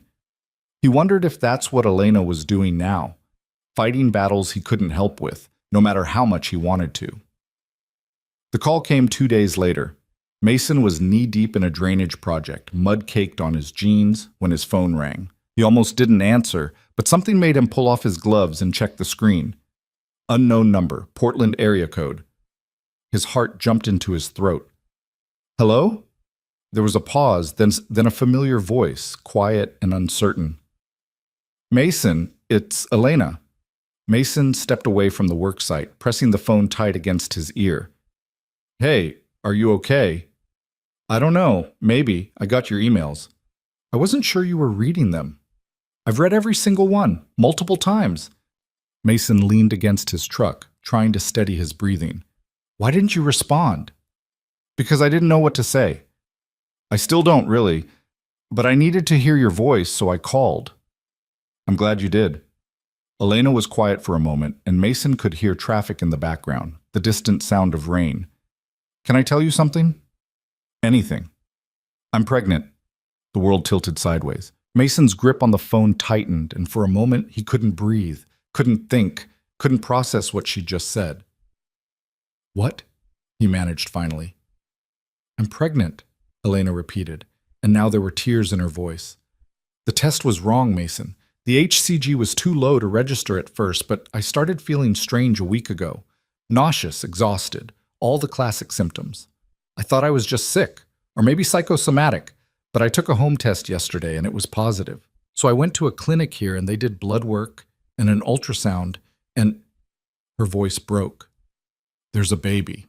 A real, actual baby. 7 weeks along. Mason slid down to sit on the ground, his back against the truck tire, trying to wrap his mind around this impossible reversal. You're sure? He asked. I've looked at the ultrasound pictures about 1,000 times. It's real. How is that possible? The test said false negative. It happens sometimes with very low initial HCG levels. Mine was just barely above the threshold, and the lab called it negative when it should have been inconclusive. By the time I would have retested, I'd already left Seattle. I gave up, Mason. I ran away, and the whole time I was carrying... She broke off, sobbing. Mason's mind raced. 7 weeks. That meant Elena had been pregnant this entire time. Through all the grief and despair and running. Through every email he'd sent and every day she'd stayed away. Why didn't you call sooner? He asked, trying to keep the edge out of his voice. Because I was terrified. I've had 4 failed pregnancies, Mason. 4 times I've gotten positive tests only to miscarry within weeks. I didn't want to tell you until I knew this one would stick, until I was sure I wasn't about to lose it. And are you sure now? The doctor says everything looks good, strong heartbeat, measuring right on schedule, but there are no guarantees, there never are. Mason closed his eyes, overwhelmed by the flood of emotions crashing through him. Relief, joy, fear, anger at being kept in the dark, gratitude that she'd finally told him. Where are you? He asked. In my car, outside the clinic. In Portland? Yes. Why are you still in Portland, Elena? There was a long silence. When Elena spoke again, her voice was barely a whisper. Because I'm a coward. You're not a coward. I am. I ran away when things got hard. I stayed away even when I knew I should come back. And now I'm pregnant with your child, and I'm still sitting in a different city because I don't know how to face you. Face me about what? About everything. About the fact that this was supposed to be simple and clinical, and now it's complicated and messy, and I have feelings I don't know what to do with. Mason's heart hammered in his chest. What kind of feelings? The kind that terrify me. The kind I wasn't supposed to develop. The kind that make me want things I have no right to want. Like what? Like you, Elena said, and the rawness in her voice cut straight through him. Like Lila. Like the life I saw in your apartment. I was supposed to have a baby, and that was it. That was the whole plan. But instead, I fell in love with both of you, and I don't know how to undo that. Mason couldn't speak, couldn't move, could barely breathe. I'm sorry, Elena continued, words tumbling out now. I know that's not what you signed up for. I know this complicates everything, but I had to tell you, not just about the pregnancy, but about all of it. Because I can't come back and pretend I don't feel this way. And I can't stay away and pretend this baby doesn't have a father who deserves to be part of its life. Elena, Mason said finally, his voice rough. Stop talking for a second. She went quiet. I need you to listen to me very carefully, Mason said. Get in your car. Drive back to Seattle. Come home. Mason, I mean it. Whatever you're afraid of, whatever you think is going to happen, we'll figure it out. But you can't do this alone.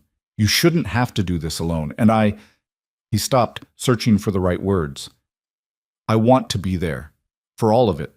Not because I made a promise, but because I care about you. Because Lila cares about you. Because somewhere along the way, this stopped being about a favor and became about family. Elena's breath hitched. You don't mean that. Yes, I do. You barely know me. I know enough. I know you're stubborn and brilliant and scared out of your mind, but trying anyway. I know you make the best muffins I've ever tasted, and you're terrible at hiding when you're upset. I know Lila lights up when you're around, and you look at her like she's something precious. I know you've been alone for too long, and you're afraid to trust that someone might actually want to stay. Mason, come home, Elena, please. There was a long silence. Mason could hear Elena crying softly on the other end of the line, could picture her sitting in her car in some clinic parking lot, trying to hold herself together. Okay, she whispered finally. Okay. When? Tonight. I'll pack and leave tonight. Text me when you're on the road, and drive safe. I will. Elena? Yeah? We're going to figure this out, all of it, together. Okay, Elena said again, and this time there was something like hope in her voice. They hung up, and Mason sat there in the mud with his phone in his hand, trying to process what had just happened. Pregnant. Elena was pregnant.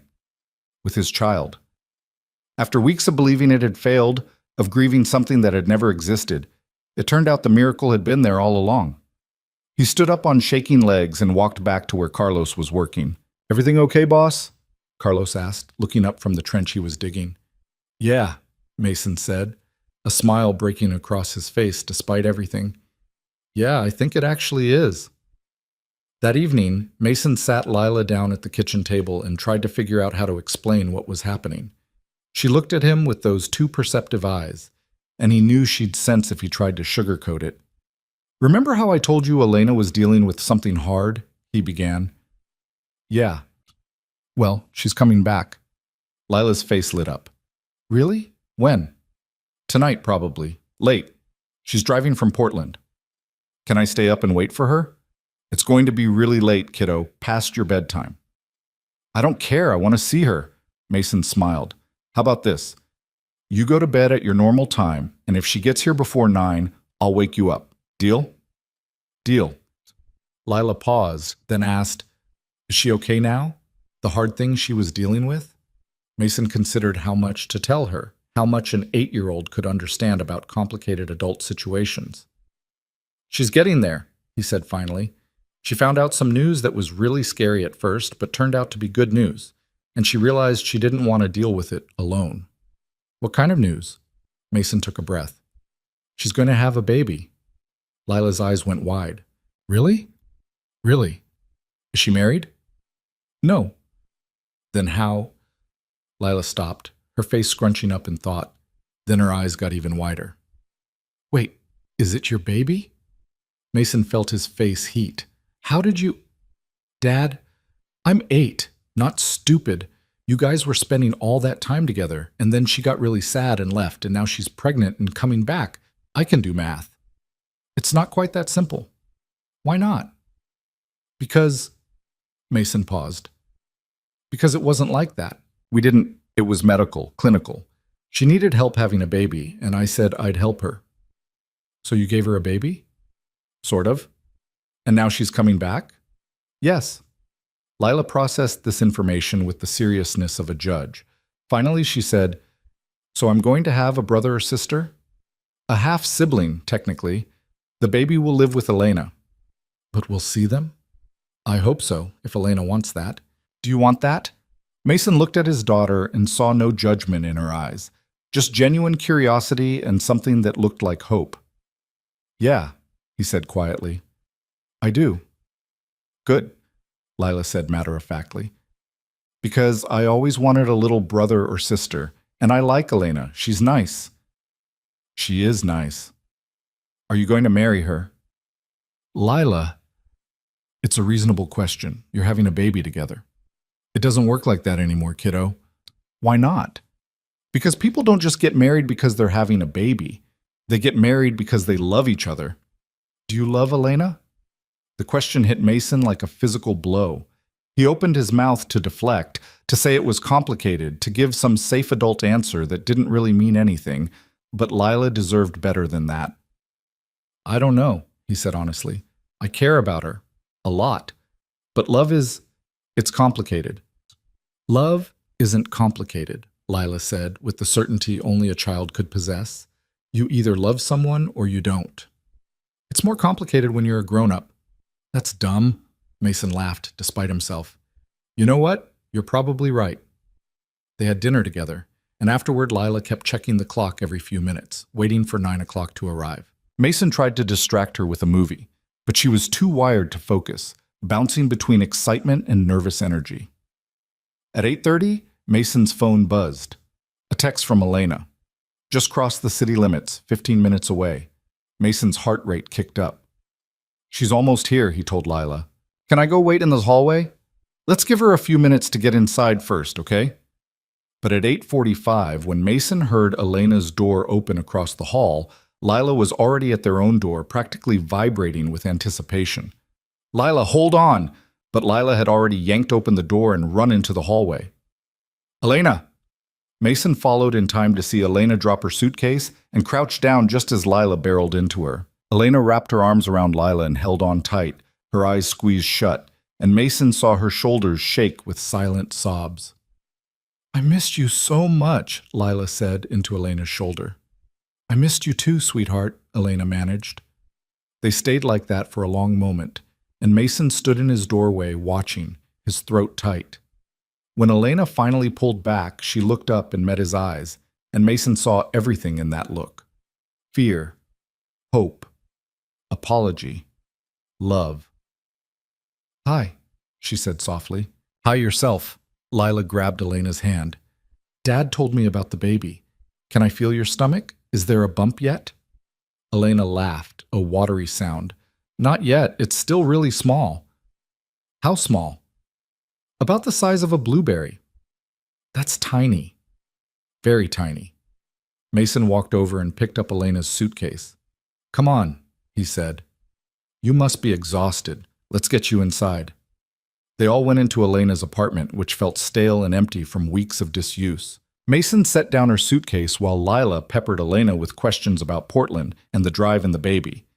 Finally, Mason said, "Lila, why don't you head back to our place? It's past your bedtime." "But I'll come tuck you in a few minutes. I need to talk to Elena first." Lila looked between them, then nodded with exaggerated understanding. "Grown-up talk. Got it." She hugged Elena again. "I'm really glad you're back." "Me too," Elena said. After Lila left, Mason and Elena stood in the middle of her dark apartment, the silence heavy between them.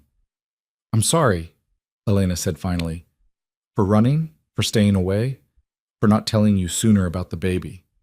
For all of it. I understand why you did." "Do you?"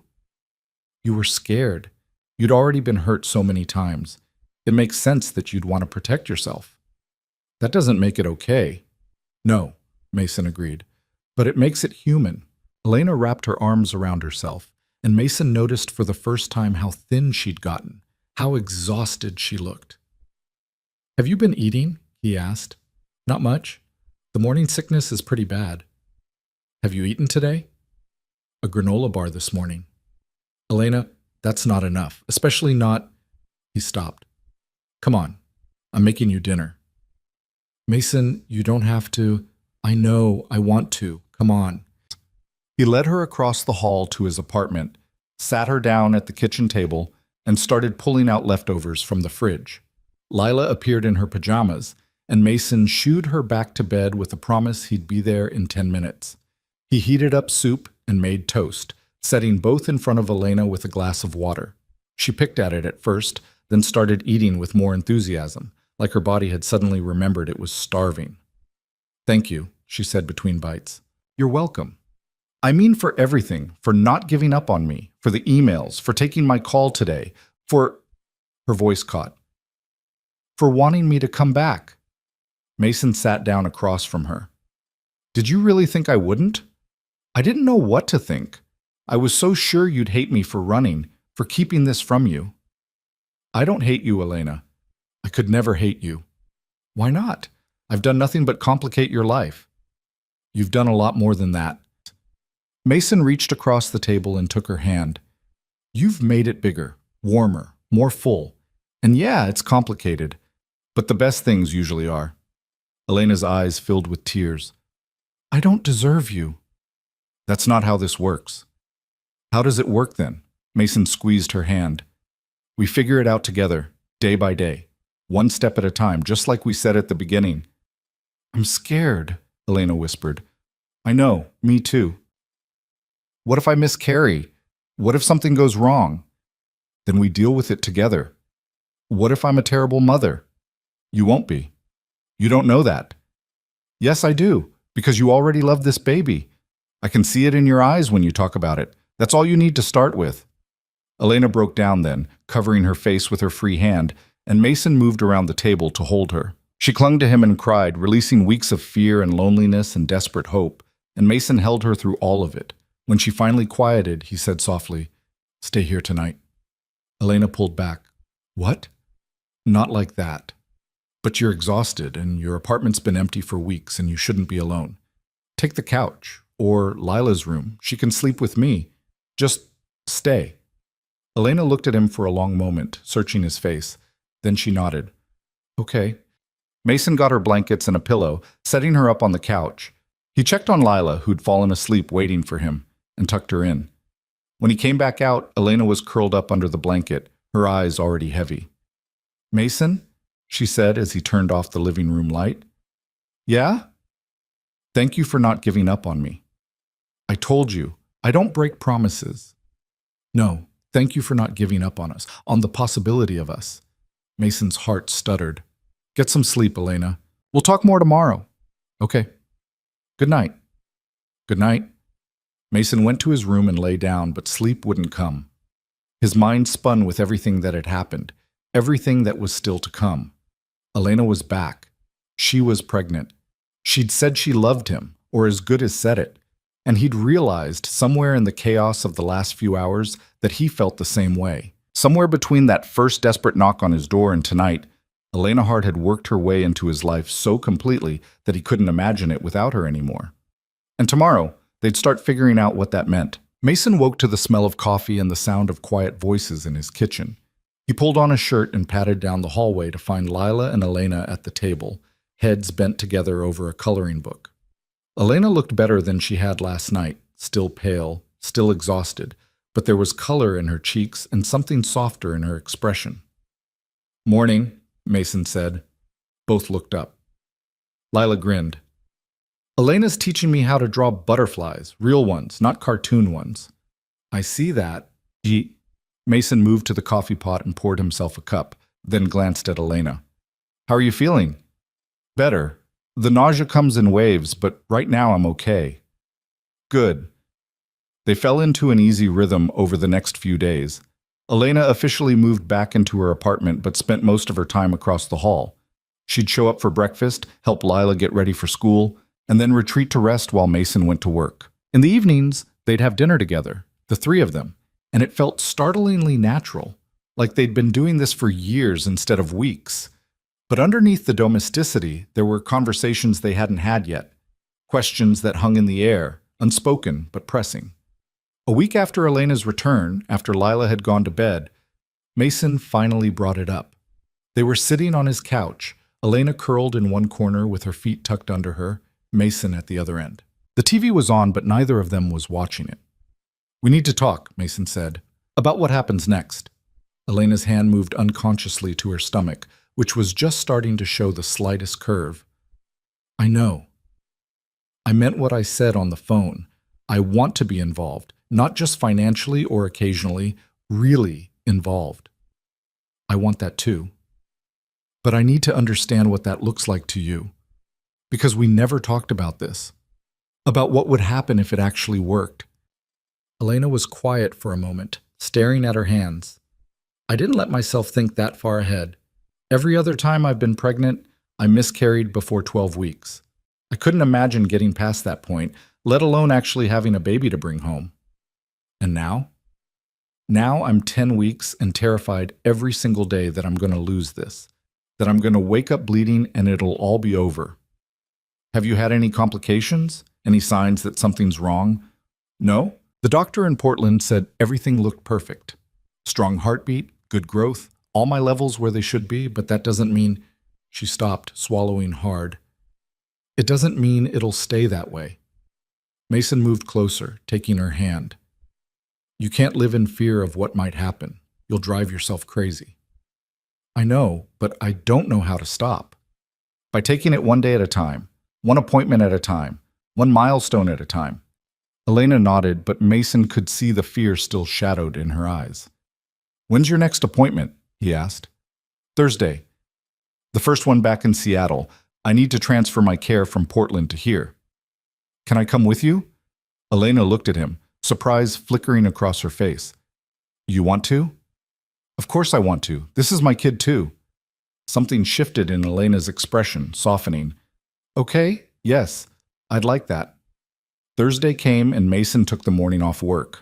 They drove to the clinic together and Mason noticed Elena's hands shaking as she filled out paperwork in the waiting room. Hey, he said quietly, covering her hand with his. It's going to be okay. You don't know that. No, but worrying won't change the outcome. It'll just steal whatever peace you could have right now. Elena managed a weak smile. When did you get so wise? I've had a lot of practice managing fear. The ultrasound tech called them back, and Mason followed Elena into a dimmed room with a large monitor on the wall. Elena changed into a gown and lay back on the exam table, and Mason stood beside her, his hand finding hers automatically. The tech squeezed gel onto Elena's stomach and pressed the wand against her skin, moving it slowly. Static filled the monitor, gray and white and incomprehensible to Mason's untrained eye. Then the tech stopped, clicking a few buttons, and suddenly there it was. A tiny form on the screen, almost alien in its shape, but unmistakably human. And there, in the center, a rapid flutter. There's the heartbeat, the tech said, turning up the volume. The sound filled the room, fast and strong and impossibly real. Mason stared at the screen, unable to look away, unable to breathe. That was his child, his and Elena's. A real living person who hadn't existed 6 months ago and now had a heartbeat and fingers and toes. He looked down at Elena and saw tears streaming down her face. It's still there, she whispered. It's still alive. Heart rate looks great, the tech said cheerfully, taking measurements. 162 beats per minute. Baby's measuring right on track for 10 weeks, 3 days. Everything looks perfect. Elena squeezed Mason's hand so hard it hurt, but he didn't pull away, just stood there holding her while she cried with relief. After the appointment, they sat in the parking lot for a long time, neither speaking. Finally, Elena said, I've never made it this far before. 10 weeks it's the longest I've ever been pregnant. That's good, right? That means this one's sticking. Maybe. The risk of miscarriage drops significantly after 12 weeks. If I can just make it 2 more weeks, you will. You can't know that. Then I'll believe it enough for both of us. Elena looked at him, and Mason saw something break open in her expression. Why are you so good to me? Because you deserve it.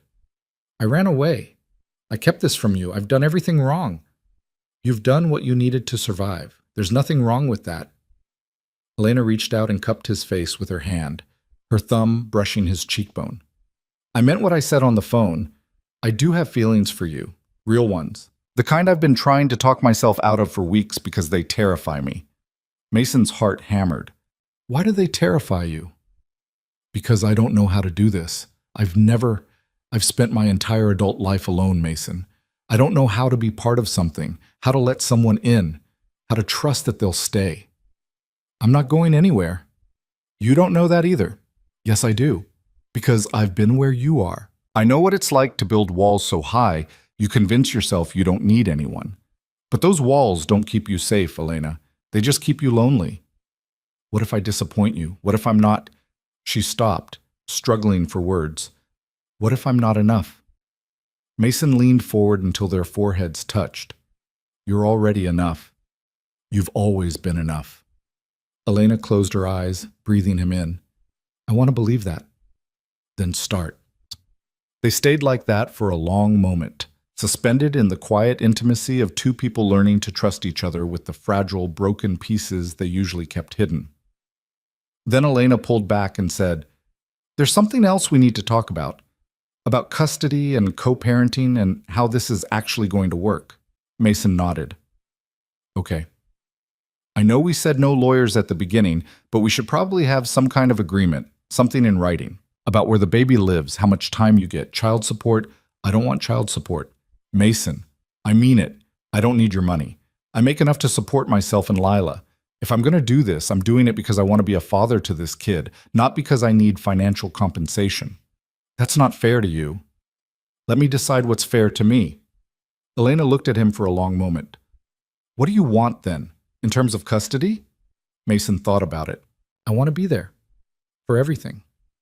Doctor's appointments, sleepless nights, first words, first steps. I want this kid to know me, to know they have a father who loves them. That's what I want too. But where does the baby live? Elena's hand moved to her stomach again. I've been thinking about that. A lot. And the truth is, I don't know how to do this alone. I've seen how hard it is watching you with Lila. You make it look easy, but I know it's not. It's exhausting and relentless, and you never get a break. It is all those things. And I'm terrified of failing, of being one of those mothers who's great at her job but can't figure out how to keep a baby alive. What if I can't breastfeed? What if I can't handle the crying? What if... Elena, stop. You're spiraling. I know, but I can't help it. Mason took her hands in both of his. What if we did this together? Elena blinked. What do you mean? What if we co-parented for real? Not separate apartments with a custody schedule, but actually together, under the same roof. Mason, we're not even, you can't just, why not? Because that's marriage without marriage. That's raising a child together when we've known each other for 3 months. It's crazy. Maybe, but it's also the only thing that makes sense to me. Because the truth is, I don't want to be a weekend dad. I don't want to miss bedtimes and morning routines and all the little moments in between. And I don't think you want to do this alone. Elena stared at him, her eyes wide. What are you saying?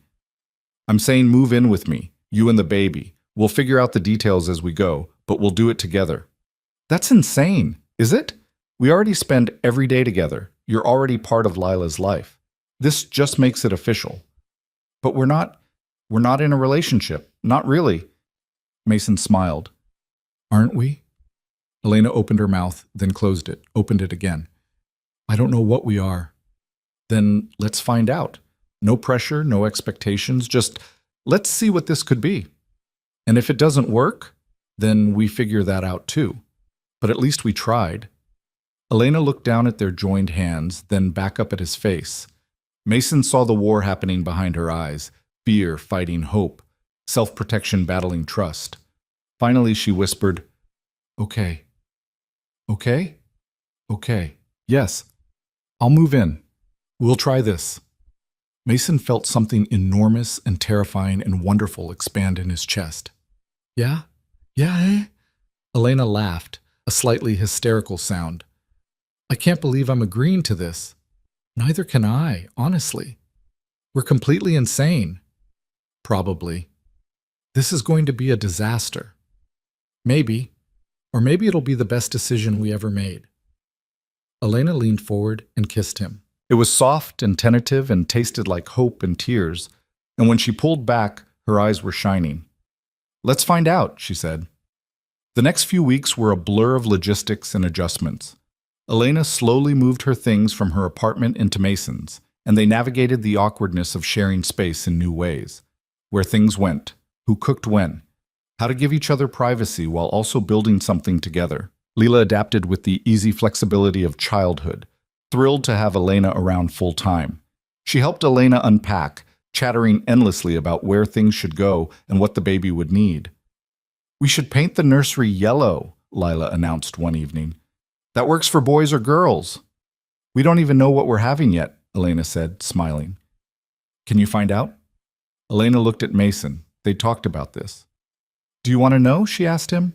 I don't care either way. What about you? I think I want to know.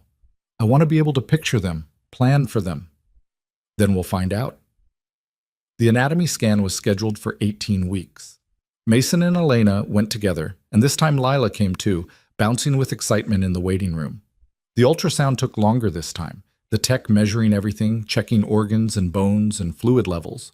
Mason watched the monitor, amazed at how much the baby had grown. They looked like a real person now, not just a blob. He could see fingers and toes, a nose, a profile. Everything looks perfect, the tech said. Would you like to know the sex? Elena reached for Mason's hand. Yes. The tech smiled and pointed at the screen. Congratulations. You're having a boy. Mason felt something crack wide open in his chest. A boy. A son. He looked at Elena and saw tears streaming down her face. Looked at Lila, who was grinning so wide it looked like her face might split. I'm getting a brother, Lila squealed. Half-brother, Elena corrected gently, but Lila waved her off. Brother, that's what counts. That night, after Lila was asleep, Mason and Elena sat on the couch together. Elena had her head on his shoulder, his arm around her, her hand resting on her growing belly. A boy, she said softly. I can't believe it. Believe it. I keep waiting for the other shoe to drop, for something to go wrong. Nothing's going to go wrong. You can't promise that. No, but I can promise I'll be here no matter what. Elena tilted her head to look up at him. How did I get so lucky? Finding you? I ask myself the same thing about you. I'm not lucky. I'm a mess. You're my mess. Elena laughed and swatted his chest. That's the least romantic thing anyone's ever said to me. Sorry, I'm not good at this. At what? Romance, sweet talk, all of it. You're better at it than you think. Elena shifted so she was facing him fully. Can I tell you something? Always. I love you. Mason's breath caught. She'd implied it before, danced around it, but she'd never said it outright. I love you, Elena repeated, more firmly now. I tried not to. Tried to convince myself this was just proximity and hormones and gratitude. But it's not. It's real. You're the first person I think about when I wake up, and the last person I think about before I fall asleep. You've made me feel less alone than I've felt in 20 years, and I love you for that. For all of it. Mason cupped her face in his hands. I love you too. I've been in love with you since you showed up at my door with those muffins, pretending you'd made too many when we both knew you'd baked them specifically for us. Elena laughed through her tears. I did make too many. You made exactly the right amount. He kissed her then, properly, and Elena melted into him. When they pulled apart, she was smiling. So what does this mean? She asked. Are we dating? In a relationship? What do we call this? I don't know. What do you want to call it? Elena thought about it. How about we just call it home? Mason smiled. Home works for me. The months that followed were both harder and easier than Mason expected. Elena's pregnancy progressed smoothly, but she struggled with anxiety, convinced something would go wrong even as week after week passed with perfect checkups. Mason learned to talk her down from panic spirals, to hold her when the fear got too overwhelming, to remind her to breathe. They argued sometimes, about small things mostly, how to load the dishwasher, whether the thermostat was too high, whose turn it was to do laundry. But they learned to fight fair, to say sorry, to remember they were on the same team. Lila flourished with Elena around, and watching them together made Mason's chest ache in the best way. Elena helped with homework and braided hair and remembered to ask about school plays and soccer games. She wasn't trying to be Lila's mother. They both knew she could never replace Claire, even if Claire had never really been there. But she was something just as important, a constant, caring presence. At 30 weeks, Elena's doctor ordered her on modified bed rest for high blood pressure. She chafed against the restriction, hating feeling useless. But Mason made her stay on the couch while he and Lila took over everything else. I'm supposed to be helping, Elena protested one evening as Mason brought her dinner on a tray. You are helping. By growing a whole human. That's enough. I feel like a burden. You're not a burden, you're family. The words settled between them, warm and solid. At 37 weeks, Elena woke Mason in the middle of the night, her hand on his shoulder. Mason, I think it's time. He bolted upright, suddenly wide awake. Time? Like baby time? My water just broke. They moved into organized chaos. Mason called his brother to come stay with Lila, who woke up long enough to hug Elena and whisper, "Good luck," before falling back asleep. He grabbed the hospital bag they'd packed weeks ago and helped Elena to the truck, timing contractions that were already closer together than he'd expected. The hospital was a blur of bright lights and nurses and monitoring equipment. Elena labored for 14 hours, and Mason stayed by her side the entire time, holding her hand, breathing with her, wiping her forehead with a cool cloth. I can't do this, Elena gasped at hour 12, exhausted and in pain. Yes, you can. I'm not strong enough. You're the strongest person I know. I'm scared. I know, but I'm right here. I'm not going anywhere. And he wasn't. He stayed through every contraction, every push, every moment of doubt and fear and overwhelming intensity. And then, at 4:17 in the afternoon on a gray March day, their son entered the world with a fierce cry that echoed off the delivery room walls. The nurse placed him on Elena's chest, and Mason watched Elena's face transform. All the fear and exhaustion and pain melted away. replaced by something so pure and powerful it made his eyes sting. "Hi," Elena whispered to the baby, her voice breaking. "Hi, sweetheart. I'm your mama." The baby quieted at her voice, his tiny fist curling against her skin, and Elena looked up at Mason with tears streaming down her face. "We did it," she said. "We actually did it." Mason leaned down and kissed her forehead, then looked at his son, really looked at him. The dark hair plastered to his small head, the perfect tiny fingers, the way his mouth moved, searching. "He's perfect," Mason whispered. "He looks like you. He looks like us." The nurse took the baby to clean him up and check vitals, and Mason held Elena's hand while she was stitched up, both of them unable to stop staring at the small bundle across the room. "What should we name him?" Elena asked. They'd talked about names but never settled on one, both superstitious about choosing before he was safely here. Mason thought about it. "What about Daniel? Danny?" Elena smiled. "Daniel Reed Hart. Or Daniel Hart Reed. Let's hyphenate. Reed Hart. Works for me." When they brought Danny back, cleaned and swaddled, Mason held his son for the first time. The weight of him was impossibly light, his head fitting perfectly in the crook of Mason's arm, and Mason felt something shift fundamentally in his chest. This was his son. His and Elena's, a life they'd created together, carried together, and would raise together. "Hi, Danny," Mason whispered. "I'm your dad." Jake brought Lila to the hospital that evening. She tiptoed into the room, eyes wide, and stared at the tiny bundle in Elena's arms. "That's my brother?" she whispered. "That's your brother," Elena confirmed. "Want to meet him?" Lila nodded solemnly. Elena patted the bed beside her, and Lila climbed up carefully. Elena adjusted so Lila could see Danny's face, and Lila reached out one finger to touch his hand. Danny's tiny fingers curled around Lila's, and she gasped. "He's holding my hand." "He is," Mason said, his throat tight. "He's so small." "You were this small once, too." "Really? Really?" Lila stared at Danny with an expression of complete wonder. "I'm going to teach him everything," she announced. "How to color and read and ride a bike and everything." "I'm sure he'll love that," Elena said softly. They stayed like that for a long time, the four of them together in the quiet hospital room while the world moved on outside. That night, after Lila had gone home with Jake, and Elena had fallen asleep with Danny in the bassinet beside her bed, Mason stood at the window and looked out at the city lights. 6 months ago, his life had been simple, predictable, safe. And then Elena had knocked on his door with an impossible request, and everything had changed. He'd gained a partner, a son, a family he'd never planned for but couldn't imagine living without. His phone buzzed with a text from Jake. "Congratulations, man. He's beautiful. You doing okay?" Mason typed back, "Better than okay. I'm home." Because that's what this was. Not the apartment, or the city, or the building, but the people.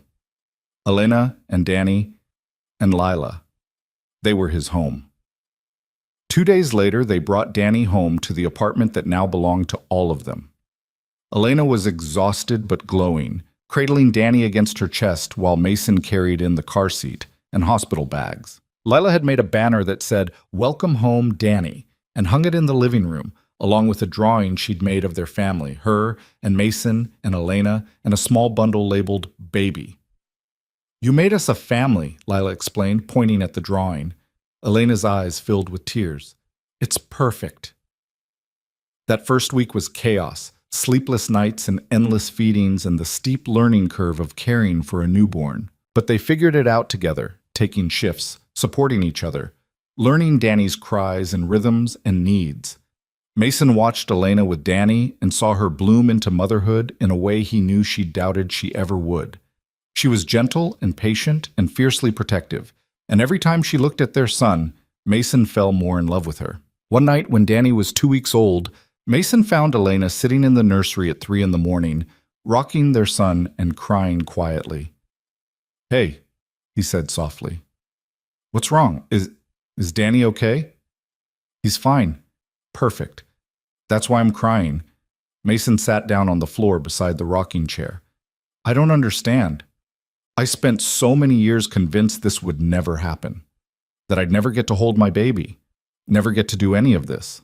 And now he's here and he's healthy, and I keep waiting to wake up and find out it was all a dream. It's not a dream. I know, but it feels impossible, like I don't deserve this much happiness. Mason reached up and took her hand. You deserve all of it. Every sleepless night and dirty diaper and beautiful moment. You deserve this family. Elena looked down at him, and in the dim glow of the nightlight, Mason saw everything he needed to know in her eyes. Marry me, he said. Elena's rocking stopped. What? Marry me. Not because we have a baby together or because it's what people expect. Marry me because I love you, because I want to spend the rest of my life figuring this out with you, because you're already my family and I want to make it official. Mason, you don't have to answer now. Just think about it. But Elena was already nodding, tears streaming down her face. Yes. Yes? Yes, I'll marry you. Of course I'll marry you. Mason stood and kissed her carefully, mindful of the sleeping baby in her arms. And when they pulled apart, they were both crying. I don't have a ring, Mason said. I don't care about a ring. You should have one. All I need is you and Lila and Danny. That's enough. And it was. They got married 3 months later in Jake's backyard with Lila as the flower girl and Danny sleeping peacefully in Elena's arms during the ceremony. It was small and simple and perfect, just family and a few close friends, vows they'd written themselves, and a future stretching out before them full of possibility. Standing under a makeshift arch of flowers, holding Elena's hand while she held their son, Mason thought about that rainy evening 6 months ago when she'd knocked on his door. How terrified she'd been. How uncertain he'd been. How neither of them could have predicted this outcome. I love you, he whispered as the officiant pronounced them married. I love you too, Elena whispered back. And when they kissed, with their children between them and their family cheering around them, Mason knew with absolute certainty that this was exactly where he was meant to be.